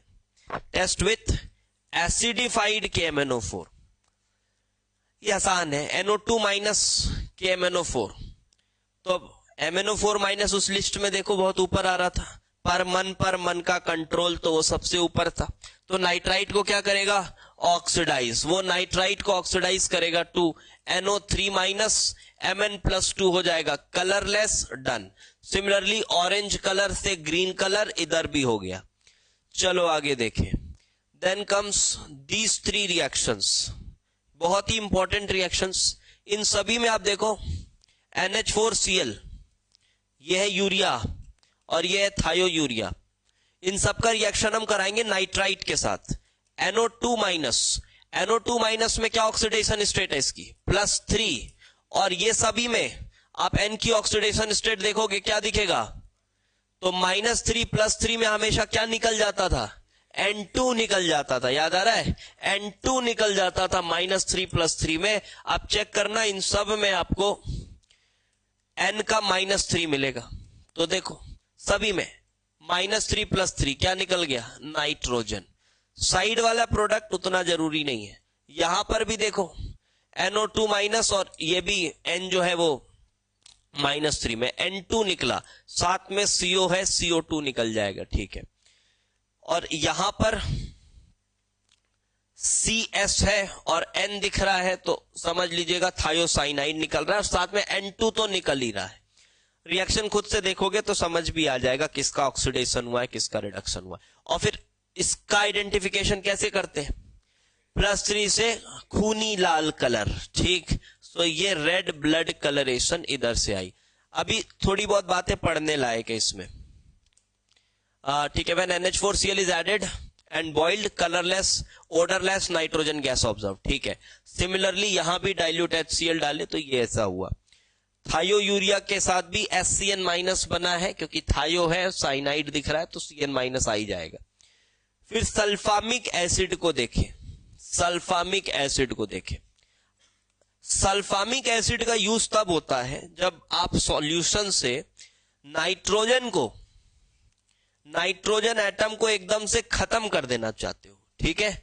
जब आप क्या चाहते हो कि नाइट्रोजन एटम जो सॉल्यूशन में है, किसी भी फॉर्म में है, नाइट्राइट आयन के फॉर्म में है, नाइट्रेट आयन के फॉर्म में, किसी भी फॉर्म में है, आप नाइट्रोजन को खत्म कर देना चाहते हो सॉल्यूशन से, अगर कभी ऐसा कंडीशन आता है, तब यूज एक्चुअली में किसको करते हैं अपन, सल्फामिक एसिड को। अब आप बोलोगे सर यहां भी तो वो काम हो ही जा रहा है, यहां पे भी तो देखो नाइट्रोजन खत्म होके सब क्या बन जा रहा है, N2 गैस बन जा रहा है, लेकिन यहां पर थोड़ा एकदम मतलब बोल सकते हैं ट्रेसेस ऑफ नाइट्रेट आयंस भी बनते हैं। ट्रेसेस लिखने की जरूरत नहीं है उसको, बट प्रैक्टिकली थोड़े बहुत क्या बन जाते हैं, नाइट्रेट आयन के ट्रेसेस बनते हैं। रिएक्शन यही है। ऑन पेपर देखोगे तो आपको लगेगा कि यहां भी पूरे नाइट्रोजन एटम्स क्या हो गए, डिस्ट्रॉय हो जा रहे हैं, बट यहां साथ में ट्रेसेस ऑफ किसके, क्या चीज के बनते हैं, नाइट्रेट आयन के ट्रेसेस बनते हैं, नाइट्रेट आयन के ट्रेसेस बनते हैं। लेकिन अगर आपको ऐसा करना है कि नाइट्रेट आयन का ट्रेस बने ही ना, देखो ये सल्फामिक एसिड एक्चुअली में एक तरह का सल्फोनिक एसिड ही है, S double बॉन्डो OH and NH2। क्या N यहां -3 पे है, बिल्कुल। H 2 मोर इलेक्ट्रोनेगेटिव नाइट्रोजन है, सल्फर से भी मोर इलेक्ट्रोनेगेटिव नाइट्रोजन है, तो क्या आया, -3। तो -3 nitrogen +3 nitrogen gives which gas, nitrogen gas. साथ में जो भी है, आगे पढ़े। It is the best method, ये line, it is the best method to destroy nitrite whenever it is required, because no nitrate is formed during the reaction, whereas traces of nitrates are formed with reaction thiourea and this, and वो जो ऊपर reactions थे उसमें। तो यहां पर ये reaction है, ये चारों रिएक्शन अच्छे से ध्यान रखना है। चारों में क्या हो रहा है, -3+3 नाइट्रोजन गैस, ठीक। क्या क्या, अमोनियम क्लोराइड, यूरिया, थायो यूरिया, और इन सब का बाप कौन, सल्फामिक एसिड, जो एक तरह का सल्फोनिक एसिड है, अमीन ग्रुप लगा हुआ है NH2, ठीक है। चलो भाई आगे बढ़ा जाए। आगे, then nitrite can also be removed by the use of N3-, nitrite and N3-, that is azide ion का यूज करके भी हटा सकते हैं। इनके साथ भी रिएक्शन हो रहा है और ये N2 बना रहा है। However, it is an expensive reagent, so it is not often used. But reaction देखा जाए तो वही है, नाइट्रोजन गैस बन रहा है, ये H+ के साथ HN3 भी बना लेता है, ठीक है। Then comes the next test, coupling है एक तरह का, Griess Ilosvay test, this a kind of diazo coupling, ठीक है। तो upon the diazo coupling reaction of sulphanilic acid, इसका मैकेनिज्म भी हम कर सकते हैं। This test is specific for nitrite radical. देखिए क्या हो रहा है, ये नाइट्राइट और ये हमारे पास एक ऑर्गेनिक कंपाउंड है SO3H और उधर लगा हुआ है NH2। अच्छा, ऐसे कंपाउंड्स जनरली कौन सा रिएक्शन देना प्रेफर कर देते हैं, वेरी गुड, इप्सो सब्स्टिट्यूशन, ठीक है। इप्सो सब्स्टिट्यूशन, क्योंकि यहां डोनर भी है और यहां गैस भी निकलने वाली। ऑल्दो यहां इप्सो नहीं हो रहा होगा क्योंकि आपके पास क्या है, नाइट्राइट रेडिकल। इप्सो के लिए क्या होना चाहिए, नहीं, वेरी गुड, इलेक्ट्रोफाइल होना चाहिए क्योंकि वो एक तरह का इलेक्ट्रोफिलिक सब्स्टिट्यूशन है। यहां नाइट्राइट रेडिकल है तो इप्सो का कोई चांस नहीं बनता। अच्छा, तो एसिटिक एसिड नाइट्राइट रेडिकल। अच्छा भाई, ये दोनों कॉम्बिनेशन से कुछ समझ आ रहा है क्या, नाइट्राइट और एसिटिक एसिड, कुछ समझ आ रहा है क्या इस कॉम्बिनेशन से, HNO2। अच्छा, HNO2 और भी कहीं यूज करते थे क्या, कहां यूज होता था HNO2, ऑर्गेनिक में, डाइएजोनियम सॉल्ट बनाने के लिए, है ना, ऑल्दो कोल्ड कंडीशंस वगैरह वगैरह सब कुछ था वहां। यहां भी काइंड ऑफ देख के यही लग रहा है कि भाई HNO2 यूज बनेगा यहां पर, और HNO2 बनेगा तो ये अल्टीमेटली क्या जनरेट करेगा, NO+, ये क्या जनरेट करेगा, NO+, और फिर फर्दर वो मैकेनिज्म, सेम वही मैकेनिज्म से ये बन जाएगा डाइजोनियम सॉल्ट। ये बन गया, देखो बन गया, बट यहां पर HCl यूज नहीं कर रहे हैं, ये यूज किया जा रहा है, तो ठीक है, कोई बात नहीं, उसका कोई काम नहीं है नेगेटिव रेडिकल का। आप सिर्फ इस डाइएजोनियम कैटायन को देखिए, SO3H के साथ बना डाइएजोनियम कैटायन। अब इस डाइएजोनियम कैटायन में ये लेकर आए, याद है आपको अल्फा नेफ्थॉल, अल्फा नेफ्थॉल याद है, अल्फा नेफ्थॉल के साथ कपलिंग कराया करते थे। लेकिन अल्फा नेफ्थॉल के साथ कपलिंग कराने में क्या कोई दिक्कत था या हो जाता था अच्छे से, क्या दिक्कत था, वेरी गुड, बेसिक मीडियम रखना पड़ता था, pH 10 के आसपास रखते थे। लेकिन अगर यहीं पर नेफ्थॉल ना लेकर अगर अपन NH2 रख ले तब तो स्लाइटली न्यूट्रल या एसिडिक कंडीशन में भी हो जाएगा। तो यहां बेसिक कंडीशन मेंटेन करने की जरूरत नहीं है, अल्फा नेफ्थॉल की जगह यहां पर NH2 लगाइए, और अब जो आपका डाइएजोनियम कैटायन है वो इलेक्ट्रोफाइल किस पोजीशन पे लगेगा, यहां पर, तो बस ये N डबल बॉन्ड N, और इस N पर प्लस, यहां पर लगी बेंजीन रिंग, और बेंजीन रिंग के साथ SO3H, इसका इसके साथ हुआ कनेक्शन, और ये बनेगा आपका डाई, और ये है रेड कलर का एजो डाई। तो ये एक एजो डाई टेस्ट है नाइट्राइट आयन के लिए, और ये शायद यहां रिंग छोड़ दिया है बेंजीन की, ठीक है, वो मिसिंग है, ऐसे गायब नहीं होगी वो, ठीक है। तो ये ऐसा बनेगा, ये भी ठीक है, ये इजी टेस्ट है, क्योंकि जहां थोड़ा मैकेनिज्म दिखने लगता है वो चीज थोड़ी आसान हो जाती है, ठीक है, कि हाँ ठीक है वो आसान है, समझ में आ जाता है, अदरवाइज मुश्किल लगता है। चलिए भाई, so note Fe+3 should not be present in the solution, it must be masked by tartaric acid. The test solution should be very dilute, otherwise reaction will stop and diazotization is straight, ठीक है। Fe+3 से क्या problem आ रहा है बोल रहा है, हाँ, फेरिक आयन NO2- के साथ आपको इंटरफेयर कर सकता है, ऑक्सीडेशन रिडक्शन कर सकता है, इस वजह से फेरस नहीं होना चाहिए, और डाइल्यूट वगैरह तो समझ में आ रहा है। अब आ जाओ अगले तीन, ये लास्ट है शायद अपने उसके 1A के, क्या कि और कोई बचा है, मास्क बाय टार्ट्रिक एसिड, मतलब उसका टार्ट्रिक एसिड के साथ कॉम्प्लेक्स बना रहे। ऐसा मास्किंग कहाँ होती थी? कुछ कोई टेस्ट याद आ रहा है क्या जहां पर किसी आयन को मास्किंग कर दिए थे अपन टार्ट्रिक एसिड के साथ? किसी को याद आ रहा है? बोलो बोलो। फेलिंग टेस्ट में कॉपर +2 को मास्किंग कर दिया जाता था कुछ, है ना? नहीं, सिट्रेट यूज करते थे वो। बेनेडिक्ट फेलिंग्स दो अलग अलग थे, एक में सिट्रेट और एक में वो। तो वैसा ही कुछ करके यहां पर फेरिक आयन को भी टार्ट्रिक के साथ मास्क कर देने का मतलब है कि इसको फ्री नहीं छोड़ना है, फ्री नहीं छोड़ना है, कॉम्प्लेक्स्ड फॉर्म में रखे रहो। ऑल्दो वहां पर कॉम्प्लेक्स करने के बाद भी कुछ आयंस क्या होते थे? फ्री होते थे। और वहां पर इसलिए कॉम्प्लेक्स किया जाता था, देखो दोनों का बहुत अलग अलग क्राइटेरिया। वहां पर ऐसा था कि कॉपर +2 एक गिवन कंसंट्रेशन पे अगर जनरेट होगा तभी वो बेनेडिक्ट टेस्ट दे पाएगा, समझ रहे हो? नहीं तो फिर इतना क्या चकल्लस करना, वहां सीधे कॉपर सल्फेट लो डालो, अरे टेस्ट आ गया, तो नहीं आ रहा है ना वहां पे। तो वहां पे क्या करना है, मेक श्योर करना है कि वो एक एडिक्वेट कंसंट्रेशन कॉपर +2 की आएगी तभी वो टेस्ट आ रहा हो। अब वो राम जाने ऐसा क्यों हो रहा है, ठीक है?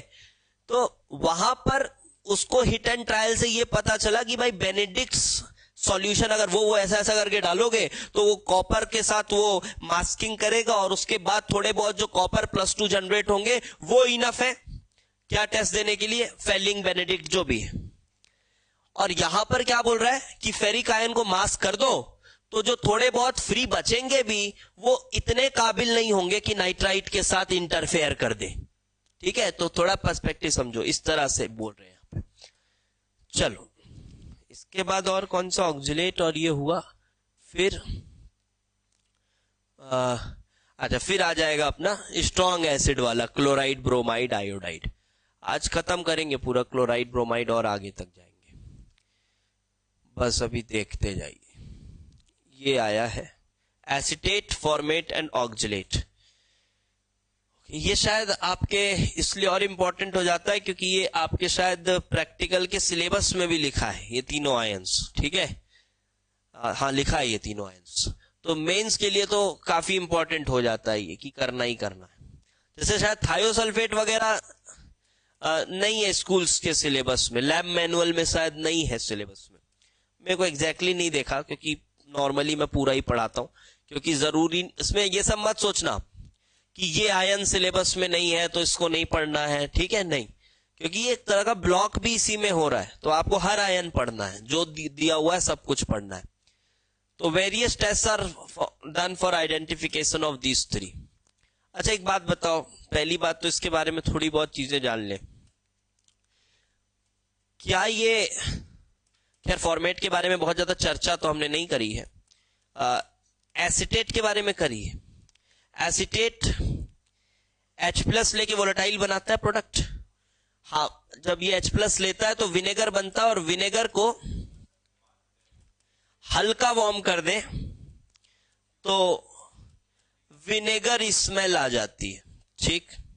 अच्छा फॉर्मेट को अगर H+ दे दे तो ये फॉर्मिक है, देखा जाए अगर हाँ वो ऑक्सीडेशन प्रोन होता है, तो अगर ऑक्सीडाइजिंग एजेंट डालोगे कोई सा तब वो CO2 में कन्वर्ट हो जाता है, ठीक है? अभी फिलहाल नहीं होगा वो, ऐसा रखे रखे नहीं कन्वर्ट होगा। अच्छा ये अगर वोलेटाइल है तो टेक्निकली ये भी वोलेटाइल होना चाहिए, क्यों? क्योंकि मोलर मास देखा जाए वॉन्डर वॉल फोर्सेज इसमें थोड़े से कम होंगे क्योंकि हाइड्रोजन है, तो इसको भी जब हीट करते हैं या वार्म करते हैं तो ये भी वोलेटाइल प्रोडक्ट देता है। देखो वोलेटाइल मतलब यही थोड़े से अपने क्या बनाता है, फ्यूम्स, या फिर और अच्छे से बोले तो उसका वेपर प्रेशर थोड़ा ज्यादा है, समझ रहे हो? जैसे पानी पड़ा हुआ है तो पानी के वेपर हैं लेकिन वो फील नहीं हो रहे हमको क्योंकि पानी का तो कोई स्मेल वगैरह नहीं है। और इसके भी वेपर प्रेशर कंपैरेटिवली बोल सकते हैं, कंपैरेटिवली वेपर प्रेशर इसका, अब पानी से कंपैरिजन तो नहीं करना इसके वेपर प्रेशर का, पानी से कंपैरिजन नहीं कर रहा हूं क्योंकि पानी का वेपर प्रेशर ज्यादा होगा भी तो स्मेल नहीं आएगा ना, पानी का स्मेल थोड़ी ना आएगा भाई। तो इसके पास कोई स्मेल है तो इसलिए पता चल जाता है। क्या स्मेल आता है इसका? फॉर्मिक एसिड का कैसा स्मेल? शायद पंजेंट स्मेल है क्या? सफोकेटिंग तो सल्फर के ऑक्साइड्स हैं, ये शायद पंजेंट स्मेल अमोनिया टाइप ही महकता है, ये देखते लिखा होगा आगे। लेकिन ऑक्जेलेट जो है ना, इसको आप H+ दोगे, ऑक्जेलिक एसिड, ये कोई स्मेल नहीं देता, ये ऐसा ही रहता है, ठीक है। ऑक्जेलिक एसिड कोई स्मेल वगैरह नहीं देता, तो ये बात पहले तो ध्यान रखने वाली है। एक चीज और सुनो, अगर मैं HCOH that is formic acid, अगर इसमें मैं कंसंट्रेटेड सल्फ्यूरिक एसिड डाल दूं तो क्या होने की संभावना है? एक तो ऑक्सीडेशन कर सकता है, एक डिहाइड्रेशन कर सकता है। तो डिहाइड्रेशन अगर करेगा तो कौन सी गैस निकल सकती है? क्या? Carbon monoxide and water. ये कुछ जनरल रिएक्शंस है, ठीक है। फॉर्मिक एसिड में जब कंसंट्रेटेड सल्फ्यूरिक एसिड डालोगे, पानी निकाल दो और कुछ नहीं, कोई मैकेनिज्म से नहीं, सीधे ऐसी पानी निकाल दो तो CO और पानी बचा, ठीक है। चलो अब आगे आओ, इसको पढ़ना शुरू करते हैं। सॉल्युबिलिटी तो डन है। फॉर्मेट्स को सॉल्युबिलिटी में हमने नहीं लिखा था शायद, क्या नहीं लिखा था ना लिस्ट में? फॉर्मेट नहीं था, देख लो फॉर्मेट की सॉल्युबिलिटी यहां से, चाहो तो फॉर्मेट को भी लिख लो। Most are what? Soluble except this. एक सिल्वर का बोला है, एक Hg22+ बोला है, एक फेरस का बोला है, सॉरी ये फेरिक हो गया, फेरिक हाइड्रोक्साइड के साथ वो, और ये लेड हो गया, ठीक है, देख लेंगे। देन आ जाइए इधर, पहला टेस्ट बोला है, test with dilute H2SO4। Acetate में डाइल्यूट H2SO4 वार्म किए, vinegar smell of acetic acid vapour, ठीक है। फॉर्मेट में H2SO4 वार्म किए, पंजेंट स्मेल, ठीक है। लेकिन यहां ऑक्सीलेट में नो ऑब्जर्वेशन। तो डाइल्यूट H2SO4 से अपने को आइडिया तो लग गया है about what? Format and acetate, और तीनों के बीच में भी समझ आ गया है। अगर आपके पास इन्हीं तीनों आयंस में अगर आपको चेक करना है तो यहां से भी पता चल जा रहा है, तो यहां से पता चल जा रहा है, तो आगे भी पढ़ना है। ऐसा नहीं है कि सिर्फ यही एक तरीका है, और भी तरीके हैं करने के, तो सभी तरीकों को देखना होगा। अब क्या लिखा हुआ है? In an unknown sample only acetate can be confirmed bye it's characteristic smell. मैंने बोला अगर आपके पास यही 3 आयंस है तब कंफर्म कर सकते हो, लेकिन अननोन सैंपल है तब नहीं, क्योंकि पंजेंट स्मेल और भी गैसेस का होता है, शायद वही होगा, ठीक है, ठीक है। In case of oxalate the evolution of CO2 is observed when MnO2 is added with that, ठीक है, ये तो समझ में आ रहा है। क्या हो रहा होगा यहाँ पर? MnO2 ऑक्सीडाइज करता है, और ऑक्सीलेट किस में ऑक्सीडाइज होता है? ऑक्सीलेट में अगर आप देखो तो कार्बन +3 में होता है, और ये तुरंत किस में ऑक्सीडाइज होता है? CO2 में। तो CO2 Mn+2, तो MnO2 डाल दोगे तो ऑक्सीडाइज हो जाएगा ऑक्सीलेट, ठीक है। कंसंट्रेटेड सल्फ्यूरिक एसिड के साथ देखा जाए, so concentrated sulphuric acid, so acetate on reaction with concentrated sulfuric acid CS3COH is evolved together with SO2 due to partial oxidation of this by concentrated H2SO4। ये एक important point है। देखो acetic acid को ये partially क्या कर रहा है? Oxidise. Acetic acid is getting partially oxidised to what? To obviously ये थोड़ा बहुत किस में ऑक्सीडाइज होगा? CO2 में ही ऑक्सीडाइज होगा, ये भी CO2 में ऑक्सीडाइज होगा, और CO2 में ऑक्सीडाइज होगा तो कौन कर रहा है ऑक्सीडाइज? Concentrated sulphuric acid. तो ये किस में जाएगा? तो इसमें होता क्या है, देखो जब आप डाइल्यूट एसिड डालोगे, डाइल्यूट सल्फ्यूरिक एसिड, तो डाइल्यूट सल्फ्यूरिक एसिड का क्या एक्शन आपको समझाया मैंने। डाइल्यूट सल्फ्यूरिक एसिड का एक्शन क्या है कि वो बस H+ देता है और कुछ नहीं करता। तो H+ देगा, एसिटिक एसिड बनेगा, और आपको कौन सी स्मेल आएगी? Vinegar smell. लेकिन जब कंसंट्रेटेड आपने डाला तो कंसंट्रेटेड सल्फ्यूरिक एसिड भी H+ देगा, H+ देगा तो वो विनेगर स्मेल आएगी। लेकिन वो जो कंसंट्रेटेड है उसके पास एक और एक्शन है, क्या? ऑक्सीडाइज कर सकता है। तो एसिटिक एसिड के मॉलिक्यूल्स को किस में ऑक्सीडाइज कर सकता है? CO2 में। अब कितना ऑक्सीडाइज करेगा, कितनों को H+ देगा, वो सब डेटा हमको नहीं देखना, लेकिन प्रैक्टिकली हो सकता है वो उसको ऑक्सीडाइज भी करेगा। तो ऑक्सीडाइज करेगा तो साथ में कौन सा गैस आएगा? और SO2 का गैस का जो स्मेल है वो ज्यादा हार्श होता है, समझ रहे हो? ज्यादा हार्श, ज्यादा स्ट्रांग होता है उसका स्मेल। तो जो पंजेंट स्मेल था, अब वो आपको ना आके किसका स्मेल आएगा, SO2 का थोड़ा सफोकेटिंग स्मेल आएगा, ठीक है। तो कंसंट्रेटेड सल्फ्यूरिक एसिड उसको थोड़ा सप्रेस कर देता है, उसके स्मेल को, विनेगर स्मेल को सप्रेस कर देता है। तो देखिए क्या लिखा हुआ, CH3COH is evolved together with SO2, ये लाइन समझ आई। CH3COH और SO2 दोनों आ रहे हैं due to partial oxidation of this by this, which suppresses the vinegar smell of acetic acid. Hence, concentrated sulfuric acid is not preferred by using acetate radical. Because भाई हम तो acetic acid को तभी confirm कर रहे हैं ना जब उसकी स्मेल आए, लेकिन कंसंट्रेटेड एसिड डालने से उसकी स्मेल नहीं आ रही है, बहुत सप्रेस हो जा रही है, इस वजह से। अब इधर आइए, फॉर्मेट में क्या आएगा, सभी में एक्शन ध्यान रखिए। अभी क्या पढ़ रहे हैं, कंसंट्रेटेड को किस में डाले, अब किस में डालेंगे, और उसके बाद ऑक्सिलेट में देखा जाएगा अगर कुछ आ रहा होगा तो, ठीक है। तीनों में देखेंगे क्या क्या ऑब्जर्वेशन है। डाइल्यूट का ऑब्जर्वेशन तीनों में क्लियर है, उसमें विनेगर स्मेल, पंजेंट स्मेल, और उसमें कुछ नहीं। कंसंट्रेटेड का एक्शन ही अलग है, कहीं ऑक्सीडाइज, कहीं डिहाइड्रेट वगैरह वगैरह, जो भी करे जहां भी। तो चलो इधर देखो, initially HCOH is formed which is dehydrated by concentrated H2SO4, ये बना HCOH, और अब इसने अपनी डिहाइड्रेटिंग एक्शन यहां पर दिखाई और H2O और CO निकल गया। CO को आइडेंटिफाई करने के दो तरीके, एक ब्लू फ्लेम के साथ जलता है, ठीक है, बर्न्स विथ ब्लू फ्लेम।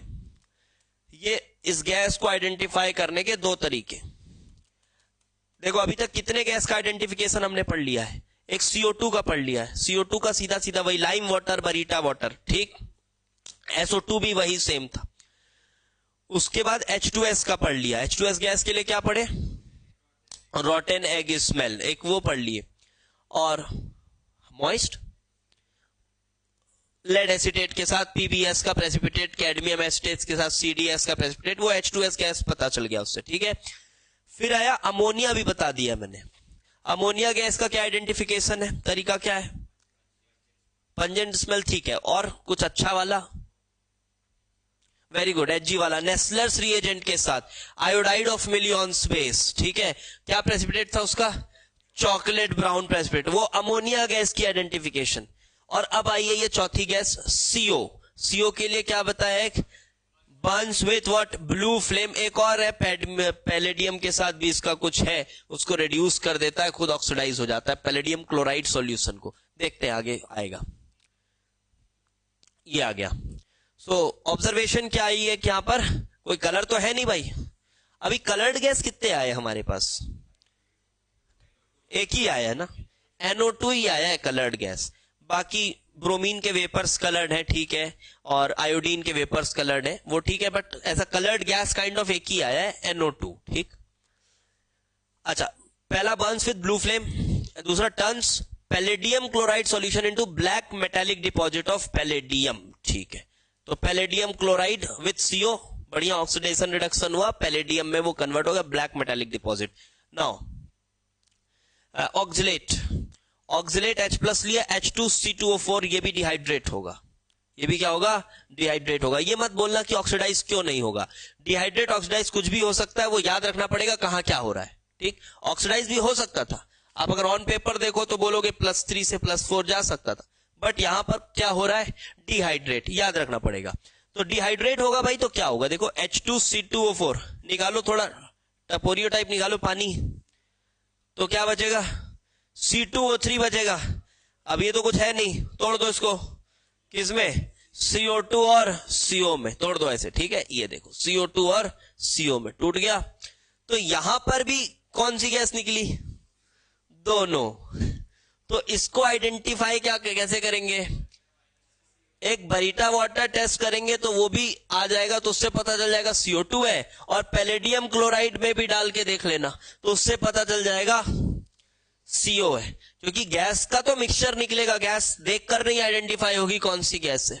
अब वो गैस जो मिक्सचर ऑफ गैस है, अगर वो मिक्सचर ऑफ गैस ये दोनों काम कर रहा है, इसका मतलब वो CO और CO2 का मिक्सचर है, ठीक।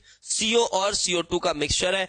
देखो ऑब्जर्वेशन क्या बोला है, a colourless gas is evolved with Burns with blue flame and can turn the lime water milky. चलो ठीक है। अच्छा, CO2 किस फ्लेम के साथ जलेगी? क्यों जलेगी? वो तो बुझा देगी वे फ्लेम को, ठीक है। हाँ, कौन वाला? हाँ, बहुत अच्छे से नहीं आइडेंटिफाई होता। पैलेडियम क्लोराइड ज्यादा ठीक है, क्योंकि ब्लू फ्लेम के साथ जलने वाले और भी कुछ गैसेस हो सकते हैं, ठीक है, कि जो ब्लू फ्लेम के साथ जले। ऑल्दो CO, जैसे आप ऑक्सीजन दोगे, ऑक्सीजन भी अच्छा ही जलाएगा। कैसे जलाएगा? ऑक्सीजन भी फ्लेम को और बढ़िया, लेकिन ऑक्सीजन से ये समझ आता है वो थोड़ा सा इंटेंसिफाई सा कर देता है। यहां पे CO में क्या डिफरेंस समझ आ रहा है? इंटेंसिफाई नहीं करेगा, बस वो ब्लू कलर के साथ जलेगा। तो ये भी कर सकते हैं, कोई दिक्कत वाली चीज नहीं है। अब आ जाइए इधर सिल्वर नाइट्रेट के साथ। हाँ, अच्छा reaction. So test with silver nitrate solution. चलिए आते हैं एसीटेट, फॉर्मेट, ऑक्सलेट। तीनों का एक ऑब्जर्वेशन ध्यान रखना है। तो सबसे पहले एसीटेट में डाले, आया व्हाइट प्रेसिपिटेट, लेकिन इसके बारे में स्पेशल बात बताए थे, याद होगा केमिकल बॉन्डिंग पढ़ाते समय।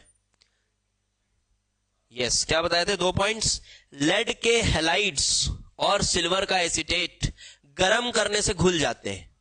याद आ रही बात? गर्म करने से घुल जाते हैं। तो यहां पर हमने इसको गर्म किया तो क्या हुआ?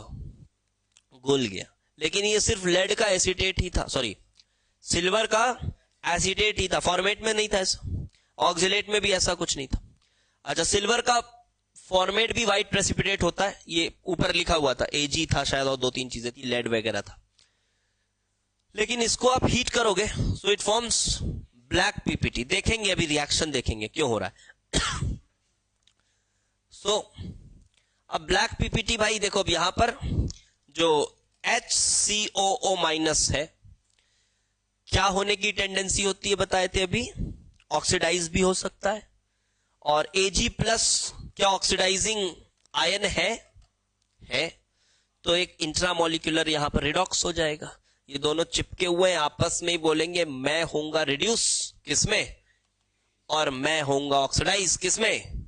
CO2 में। ये ले भाई, सिल्वर और CO2, और सिल्वर का क्या डिपोजिशन आ गया? ब्लैक मेटालिक डिपोजिशन इसी का आ रहा है। 2 मोल्स यूज हुए तो 1 मोल फॉर्मिक एसिड भी बना, उसका कोई खास महत्व नहीं है। तो यहां पर क्लियर सॉल्यूशन, यहां पर ब्लैक प्रेसिपिटेट। चलो ऑक्सलेट में आ जाइए। ऑक्सलेट व्हाइट प्रेसिपिटेट ये भी बनाएगा। ऑक्सलेट तो लिस्ट में था ना हमारे, इनसॉल्युबल वाले में था, जिसमें सबसे पहले लिखे थे अपन, ठीक है। तो फेरस, शायद उसमें फेरस एक अलग एक्सेप्शन था, ठीक है। ये बना, क्या हीट करने से घुल जाता है? नहीं, कुछ नहीं घुलता, तो हो गया। तो सिल्वर नाइट्रेट से भी देखो बढ़िया ऑब्जर्वेशन समझ आ रहे हैं तीनों। ये सब करके देखे स्कूल में सिल्वर नाइट्रेट के साथ? अच्छा, एस्ट्रिफिकेशन क्यों, ये वाला नहीं क्यों? ये बहुत बढ़िया टेस्ट है, एकदम क्लियर आइडेंटिफाई हो रहा है।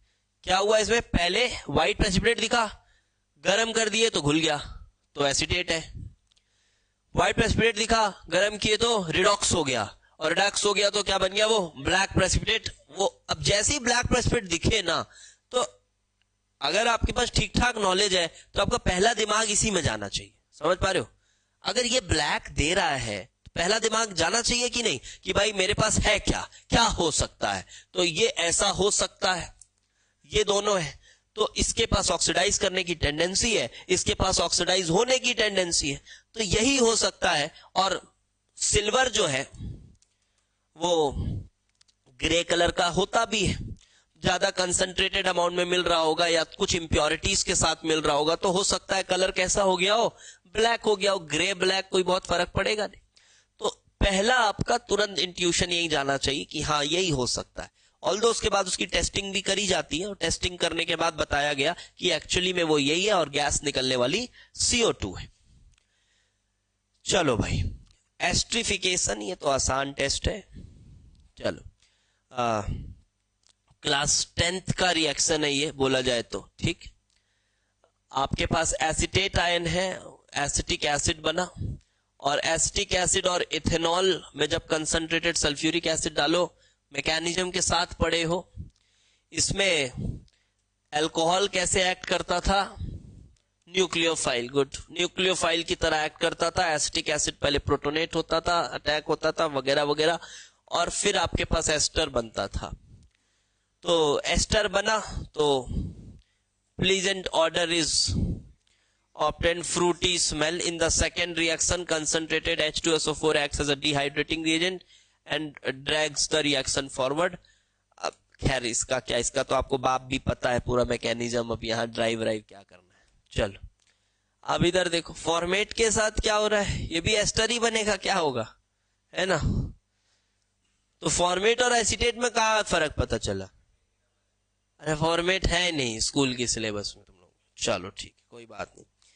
तो फॉर्मेट में भी भाई है तो वो भी वही ना, कार्बोक्सिलिक एसिड ही है, तो मैकेनिज्म तो वही वाला होगा, और बस एस्टर बनेगा। एस्टर का नाम अलग होगा। इस बार क्या नाम पड़ेगा? इस बार पड़ गया आपका मिथॉक्सी मिथेनोएट, उस बार इथॉक्सी इथेनोएट, ऐसा जो भी था।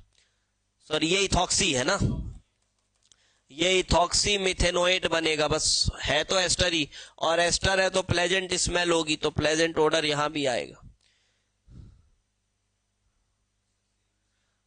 हाँ सेम है, डिफरेंशिएट नहीं कर पाओगे भाई, इंसानों का नाक है, समझ रहे हो, इंसानों का नाक है भाई। नहीं तुम बोल दोगे कि यहाँ पे ये अच्छा नहीं, ये प्लेजेंट ऑर्डर तो फॉर्मिक का है, ये तो एसिटिक का है। अरे कुत्ते हो क्या बे। अब आगे देखो, नेक्स्ट ऑक्सलेट में ये बेचारा बैठा हुआ है न्यूट्रली सबके साथ, नो ऑब्जर्वेशन, नो ऑब्जर्वेशन। चलो टेस्ट विद बेरियम दिस ये देख लेना, इसमें कुछ नहीं, सॉल्युबिलिटी पे बेस्ड है, ठीक है। कौन सॉल्युबल है कौन नहीं है वो सॉल्युबिलिटी चार्ट से देख लेंगे, उसमें कुछ भी नहीं है। कौन सॉल्युबल है कौन नहीं है वो दिख जाएगा। मर्क्यूरी का कुछ दिख रहा है क्या? मर्क्यूरी डिस्कस कर लेते हैं क्योंकि उसका थोड़ा सा उटपटांग हो जाता है। तो ये रिएक्शन देख लेते हैं एक बार। ये मर्क्यूरी क्लोराइड डाला गया फॉर्मेट में, Hg+2 और है फॉर्मेट HCO-, ठीक है। तो फिर से वही बात, Hg+2 के पास रिड्यूस होने की टेंडेंसी और फॉर्मेट के पास ऑक्सीडाइज होने की टेंडेंसी। तो हो सकता है फॉर्मेट किस में कन्वर्ट हो जाए? CO में। चलिए CO में कन्वर्ट हुआ है, चलो अच्छी बात है। और ये किस में कन्वर्ट हुआ होगा? Hg+1 में, ये Hg+1 में कन्वर्ट हुआ। साथ में CO का भी मिक्सचर आ रहा है। अब CO का मिक्सचर इस तरह से आ रहा है, देखो मैं बता रहा हूं, यहां पर ये जो 2 यूनिट ऑफ फॉर्मेट यूज हो रहे हैं, HCOO- और HCO-, पार्शियली ऑक्सीडेशन रिडक्शन सब हो गया है, याद ही रखना है इसको। देखो ये ऐसा है, और आपके पास लॉ नहीं वायलेट हुआ है, लॉ तो वायलेट नहीं हुआ है, किसी का ऑक्सीडेशन हुआ है तो रिडक्शन भी हुआ है। इसने ऑक्सीडाइज किया है, इसको मान लो, इसको ऑक्सीडाइज कर दिया किसमें? CO2 में, ठीक है। इसको ऑक्सीडाइज कर दिया CO2 में, और एक बार इसने इसको ऑक्सीडाइज किया CO2 में, और 1 मोल इसका और हो रहा है, लेकिन ये तो CO में कन्वर्ट हो रहा है ना। CO में कन्वर्ट होना, ये CO में कन्वर्ट हो रहा है, तो CO में कन्वर्ट कैसे हो सकता है? HCO-,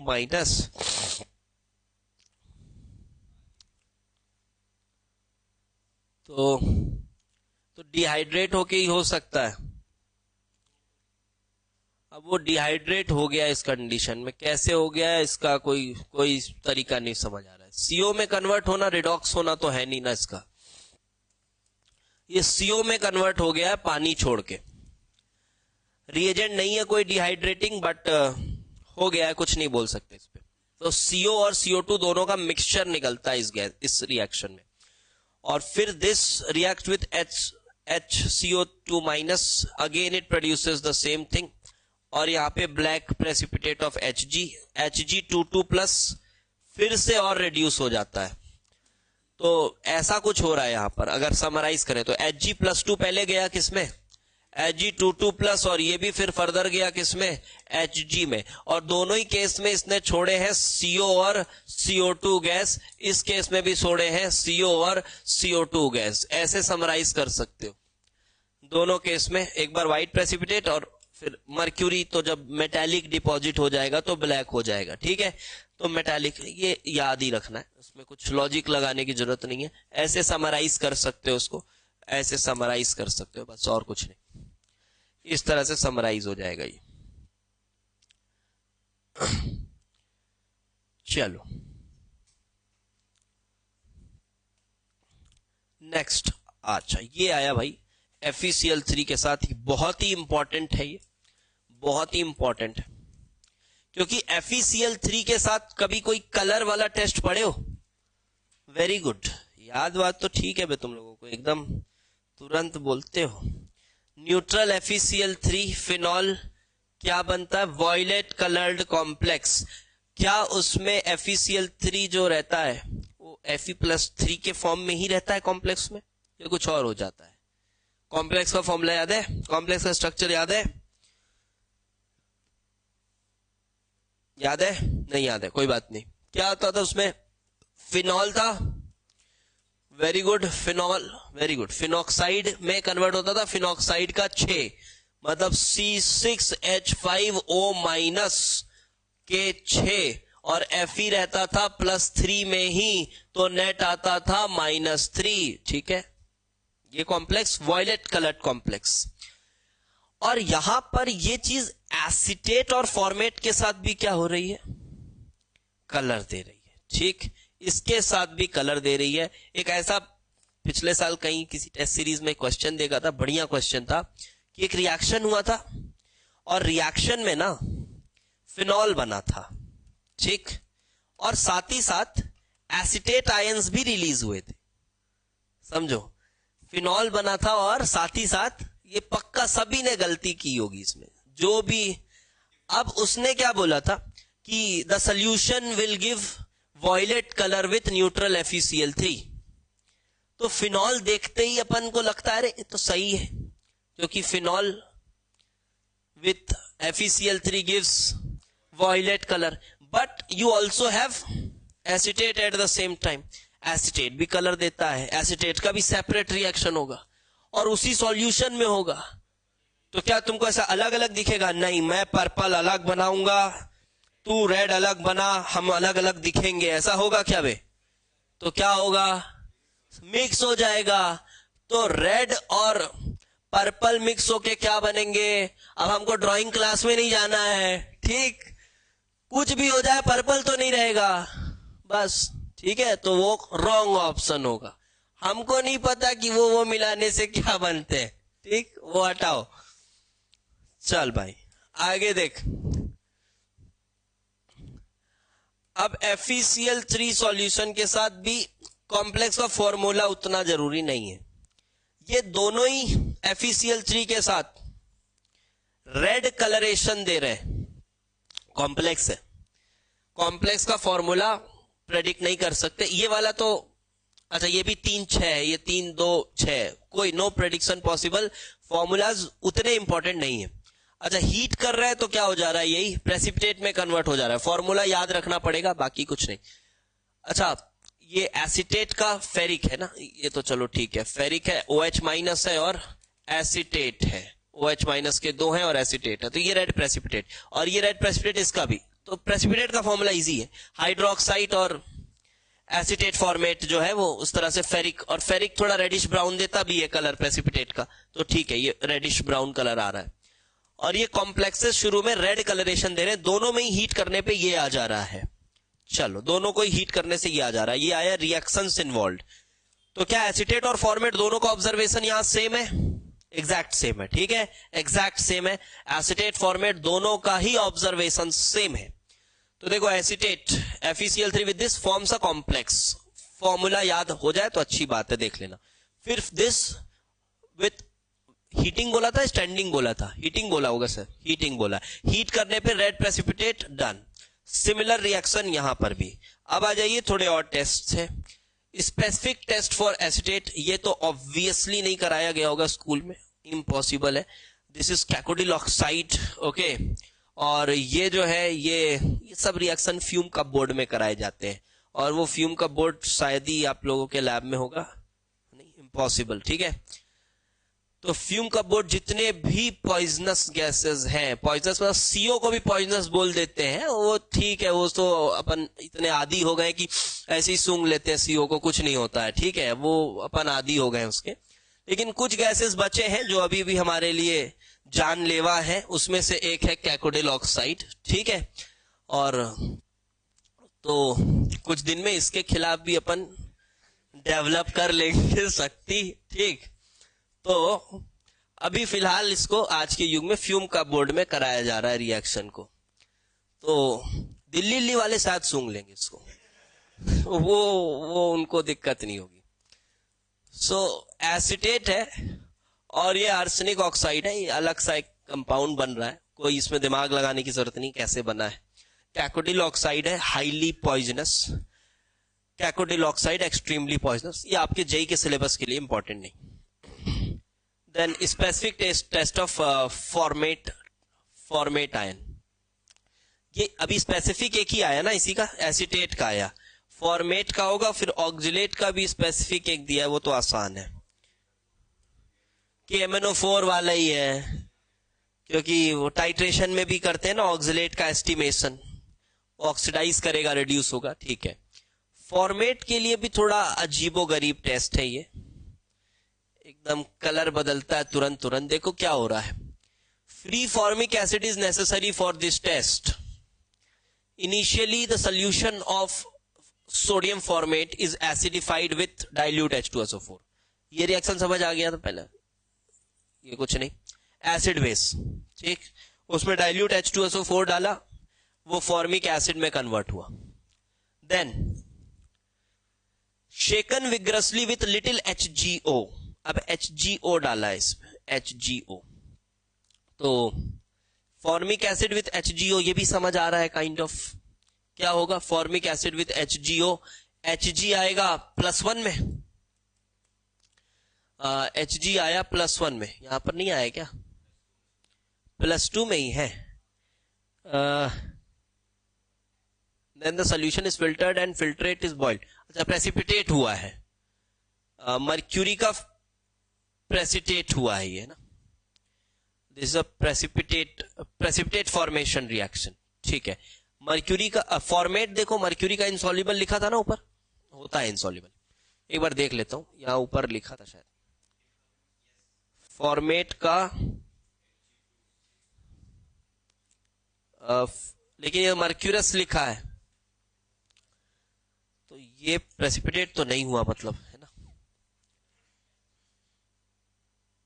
तो ये क्या हुआ है बताओ, ये कौन सा रिएक्शन हुआ, कोई रिएक्शन हुआ क्या, ये कोई रिएक्शन बोलेंगे हम इसको, यस और नो बताइए.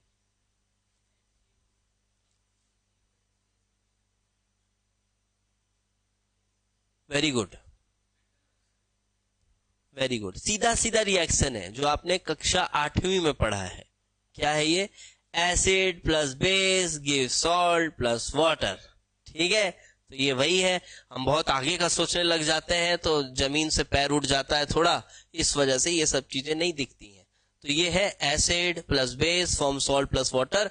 रिएक्शन जरूर है, न्यूट्रलाइजेशन बोल सकते हो, पानी बन रहा है, क्योंकि HgO एक तरह का क्या है, मेटल ऑक्साइड है, which is a base and this is formic acid, तो ये बना. लेकिन ये चीज बनते ही वही, जैसे सिल्वर फॉर्मेट बना था, सिल्वर फॉर्मेट ने क्या किया था, सिल्वर फॉर्मेट अभी पीछे बना था, क्या किया था इसने आपस में, ऑक्सीडेशन रिडक्शन कर लिया था इसने CO2 में और इसने Ag में, तो क्या डिपॉजिट आ गई थी, ब्लैक मेटेलिक डिपॉजिट.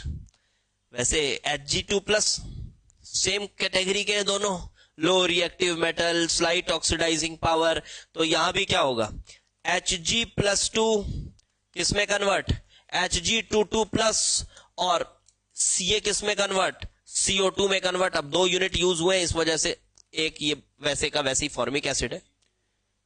कहां पर, ये गलत लिख दिया हुआ है, Hg2 होगा यहाँ पे, ठीक है।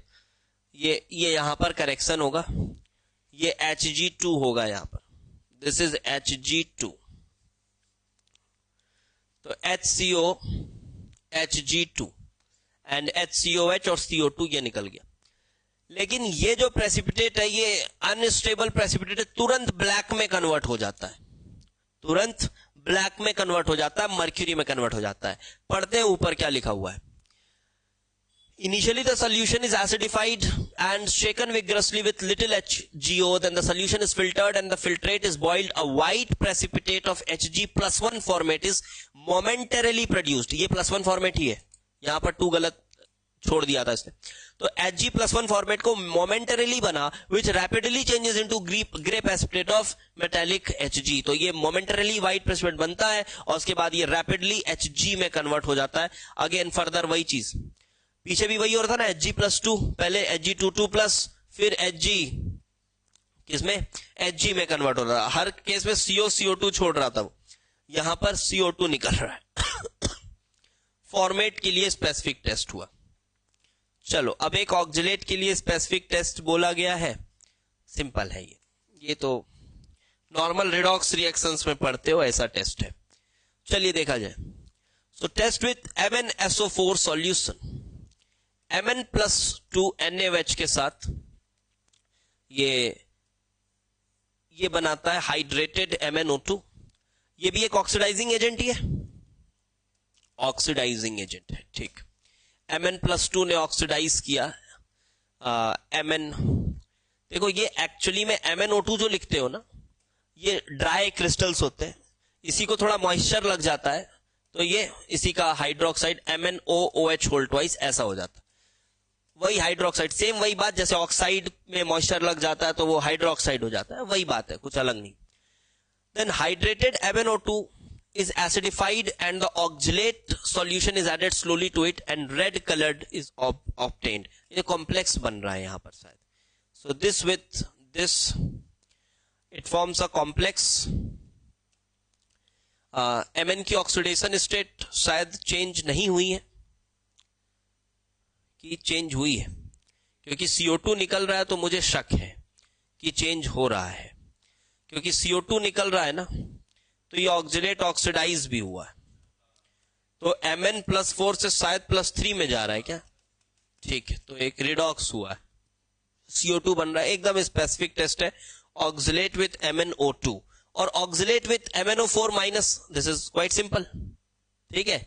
MnO4- तो वही Mn+2, ये रिडॉक्स में पड़े हुए, तो ये भी एक टेस्ट है और ये भी एक टेस्ट है। कॉम्प्लेक्स बनाएगा रेड कलरेशन, ये प्रेसिपिटेट नहीं है ना, ये सॉल्यूबल कॉम्प्लेक्स है, this is soluble complex, red colouration आ रही है and CO2 is evolved, fine. Another test of oxalate done. फिर आता है next chloride, bromide and iodide, इसको भी कर लेते हैं अभी खत्म। चलिए ये पहला आया स्ट्रॉन्ग एसिड वाला, तो शुरुआत करते हैं test with concentrated sulphuric acid. तीनों को ऑब्जर्वेशन याद है, concentrated sulphuric acid, chloride, bromide, iodide. Chloride को ऑक्सीडाइज नहीं कर पाता था, वही फिरंगी औरत वाली लिस्ट। ब्रोमाइड को ऑक्सीडाइज, तो ब्रोमाइड से क्या निकलेगा, Br2। क्लोराइड से क्या निकलेगा, HCl। आयोडाइड से क्या निकलेगा, I2, ठीक है। आयोडाइड से निकलेगा I2। देखो अब इधर ये 3 ऑब्जर्वेशंस दिए हुए हैं, क्लोराइड, ब्रोमाइड, आयोडाइड, बहुत ही जरूरी हो जाता है ये टेस्ट। क्लियर है ये? पहले तो इसमें HCl, फिर glass rod dipped in ammonia, तो NH4Cl, ये तो बहुत सिंपल ऑब्जर्वेशन है। ब्रोमाइड से देख लीजिए Br2 आ रहा है, साथ में SO2 भी आएगा, ऑक्सीडाइज किया है क्योंकि। फिर HI बन के I2 आया, ठीक है, डन। ये तीनों ऑब्जर्वेशन समझ आ गया, पहले भी बता चुका हूं। अच्छा, अब ये भी एक इंपॉर्टेंट था भाई, MnO2 विथ कंसंट्रेटेड सल्फ्यूरिक डालोगे तब क्या होगा भाई, MnO2 विथ कंसंट्रेटेड सल्फ्यूरिक, इसमें क्या होगा। तो यहां पर कंसंट्रेटेड सल्फ्यूरिक एसिड एक मीडियम का काम करेगा, बस कैसा काम करेगा, मीडियम का काम करेगा। ऑक्सीडेशन परफॉर्म करने वाली चीज कौन है यहां पर? MnO2। और ये सबसे आगे था पर मन का कंट्रोल, तो ये सभी बहुत टॉप के थे, तो MnO2 भी उसमें था ना। एक पर मन में शायद था हमारा पर मैंगनेट, पर मन, उसके बाद फिर मन का कंट्रोल, तो उसमें MnO2 था। तो ये भाई मेरे क्लोराइड को भी ऑक्सीडाइज करेगा, ब्रोमाइड को भी करेगा, आयोडाइड को भी करेगा। तो सिर्फ कंसंट्रेटेड सल्फ्यूरिक एसिड डालोगे तो क्लोराइड ऑक्सीडाइज नहीं होगा, लेकिन अगर आप उसके साथ MnO2 के भी क्रिस्टल्स डालेंगे तो वो तीनों को ऑक्सीडाइज करेगा। देखो लिखा हुआ है, रिएक्शन वही है। MnO2X माइनस क्या दिया? Mn+2 X2 प्लस वाटर, तो X2 ने दिया ग्रीनिश येलो गैस, ब्रोमीन ने दिया ये, और I2 से मिला आपको violet vapours are evolved. Done, आगे बढ़ा जाए। फिर आया ये AgNO3, ये भी शायद पढ़ाया हुआ है। ये तो तीनों एकदम वेल नोन प्रेसिपिटेट्स है। नीचे जाते जाते और जिद्दी हो जाते हैं प्रेसिपिटेट्स, KSP वैल्यू कम होने लगती है, सॉल्युबिलिटी कम होने लगती है, ठीक है। देन ये भी बताए थे शायद, है ना, AgCl, ये प्रेसिपिटेट है, सॉल्वेंट है, किसमें घुल जाएगा, नहीं घुलेगा, ये है। HNO3 में कोई नहीं घुलता, HNO3 में कोई नहीं घुलता। इनको घोलने के लिए बनाना पड़ता है कॉम्प्लेक्स। अमोनिया कॉम्प्लेक्स बनाता है, बट उतनी शक्तिशाली कॉम्प्लेक्स अमोनिया नहीं बनाता। ये टेबल पहले लिखवाया हुआ है। तो Cl को घोल लेता है शायद, अमोनिया घोल रहा है क्या? हाँ घोल रहा है। AgBr को भी पार्टली सॉल्यूबल है, लेकिन AgI को नहीं घोल पाता है, पहले पढ़ाया हुआ है। अच्छा भाई, ये थायोसल्फेट और साइनाइड, ये लोग स्ट्रांग है, ये सबको घोल लेते हैं कॉम्प्लेक्स बना के, soluble soluble soluble soluble soluble soluble, ठीक है। अब नीचे इसी के बारे में लिखा होगा, दिस कॉम्प्लेक्स क्या क्या बनता है, वी हैव ऑलरेडी डिस्कस्ड। हाँ, ये भी एक रिएक्शन है, इसको भी देख लेते हैं। ये भी एक रिएक्शन है, देखिए। AgCl when shaken with sodium arsenate solution give rise to yellow precipitate of Ag3ASO3। अच्छा, सोडियम आर्सेनेट है एंड येलो प्रेसिपिटेट आ रहा है इसका, and this can be used to distinguish between AgCl and AgI which remain unaffected by its treatment. This may be used as a confirmatory test for chloride. तो AgCl के साथ ये precipitate silver. अब देखो, हमने ये आयन सॉल्युबिलिटी लिस्ट में नहीं लिखा है, आर्सेनेट आयन, क्योंकि ऐसे तो भाई तमाम आयन हो सकते हैं ना, तो ये एक एक्सेप्शनल आयन है जो कभी कभी यूज में आता है। तो ऐसे सभी आयन को नहीं लिखा है हमने उसमें, हमने बहुत जो कॉमन आयन्स हैं जो यूज में आएंगे वो लिखा है। तो अब यहां पे क्या हो रहा होगा समझ पा रहे?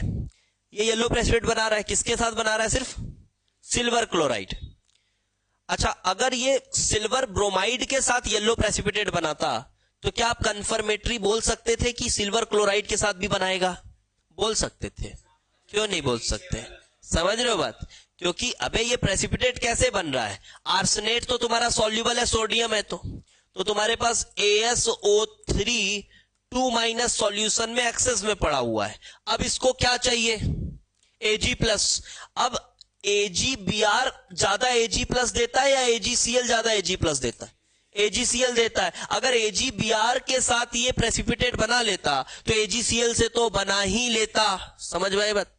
तो अब यहां पर क्या बोला जाए कि AgCl के साथ ये प्रेसिपिटेट बना रहा है, AgBr के साथ बना लेगा, बना भी सकता है, नहीं भी बना सकता है। तो यहां क्या बोला गया कि नहीं बना पा रहा है। तो distinguish AgCl from AgBr and AgI। तो AgBr और AgI को डिस्टिंग्विश नहीं कर सकते, बट AgCl को कर सकते हो। ये नोट करके एक रिएक्शन है, ठीक है, देख सकते। अब आता ही ये, और इसके बाद आ जाएगा स्पेसिफिक टेस्ट। चलो स्पेसिफिक टेस्ट अगली क्लास से पढ़ेंगे अपन। ये कॉमन टेस्ट जो है ना तीनों का, ये पढ़ लेते हैं। ये पढ़ लेते हैं कॉमन टेस्ट। तो ये भाई lead acetate solution, very important है ये वेरी इंपॉर्टेंट है। लेड एसिटेट, देखिए लेड का क्लोराइड बना, CBI वाले आज क्यों गए पागल? तो तीनों ही लेड इनसॉल्युबल है, व्हाइट प्रेसिपिटेट। लेकिन लेड हैलाइड्स को हीट करने पे क्या हो जाते हैं, घुल जाते हैं। तो हीट किए तो क्या हो गया, घुल गया। घुल गया, फिर ठंडा करो तो ठंडा करने से क्या दिखते हैं, white needle like crystals reappear. ठीक, ये किसके क्रिस्टल होंगे, PbCl2 के ही होंगे बे, तुमने कुछ डाला थोड़ी ना कोई रिडॉक्स हुआ है वहां पर, वो सिर्फ PbCl2 था, वो घुल गया और फिर ठंडा कर दिए तो फिर प्रेसिपिटेट हो गया, लेकिन ठंडा होते वक्त उसने अपना रूप बदल लिया है। ठीक है, और उसके रूप अब कैसी हो गई है, ऐसी, white needle like crystals reappear. Chemically change नहीं हुआ है अंदरूनी रूप से, क्या बदल लिया है, रूप बदल लिया है बस अपना, और ये व्हाइट नीडल लाइक क्रिस्टल बन गया। अब इधर देख, bromide ion, PbBr2 white, heat किया तो यहां तक नहीं समझ आया है कि क्लोराइड था कि ब्रोमाइड था।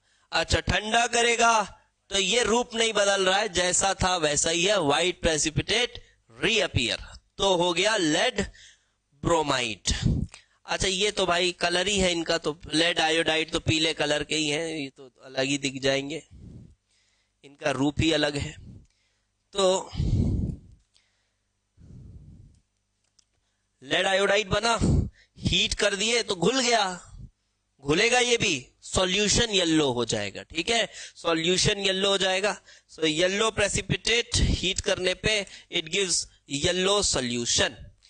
तो ये हो गया भाई आपका क्लोराइड ब्रोमाइड आयोडाइड के जनरल टेस्ट। अब कुछ स्पेसिफिक टेस्ट ये अगली क्लास में पढ़ेंगे। और कौन सा आयन बचेगा इसके बाद, नाइट्रेट शायद बचेगा, उसका भी ब्राउन रिंग ये मेन पढ़ लिए उसको भी।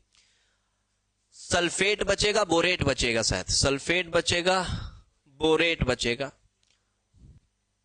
फॉस्फेट भी आएगा, ये सब ज्यादा नहीं है। फिर क्रोमेट एंड मैंगनेट, पर मैंगनेट।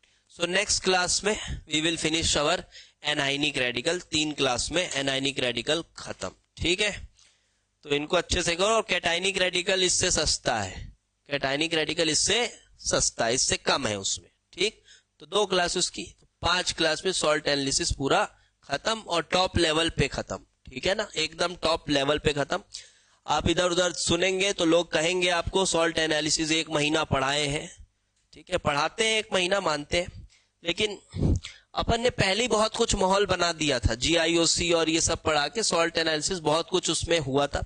और फिर 5 क्लास 6 क्लास में आपका ये पूरा कंप्लीट हो जाएगा और कुछ भी नहीं छूटेगा, इस बात की गारंटी है इसमें। ठीक है, जाओ, जा सकते हो।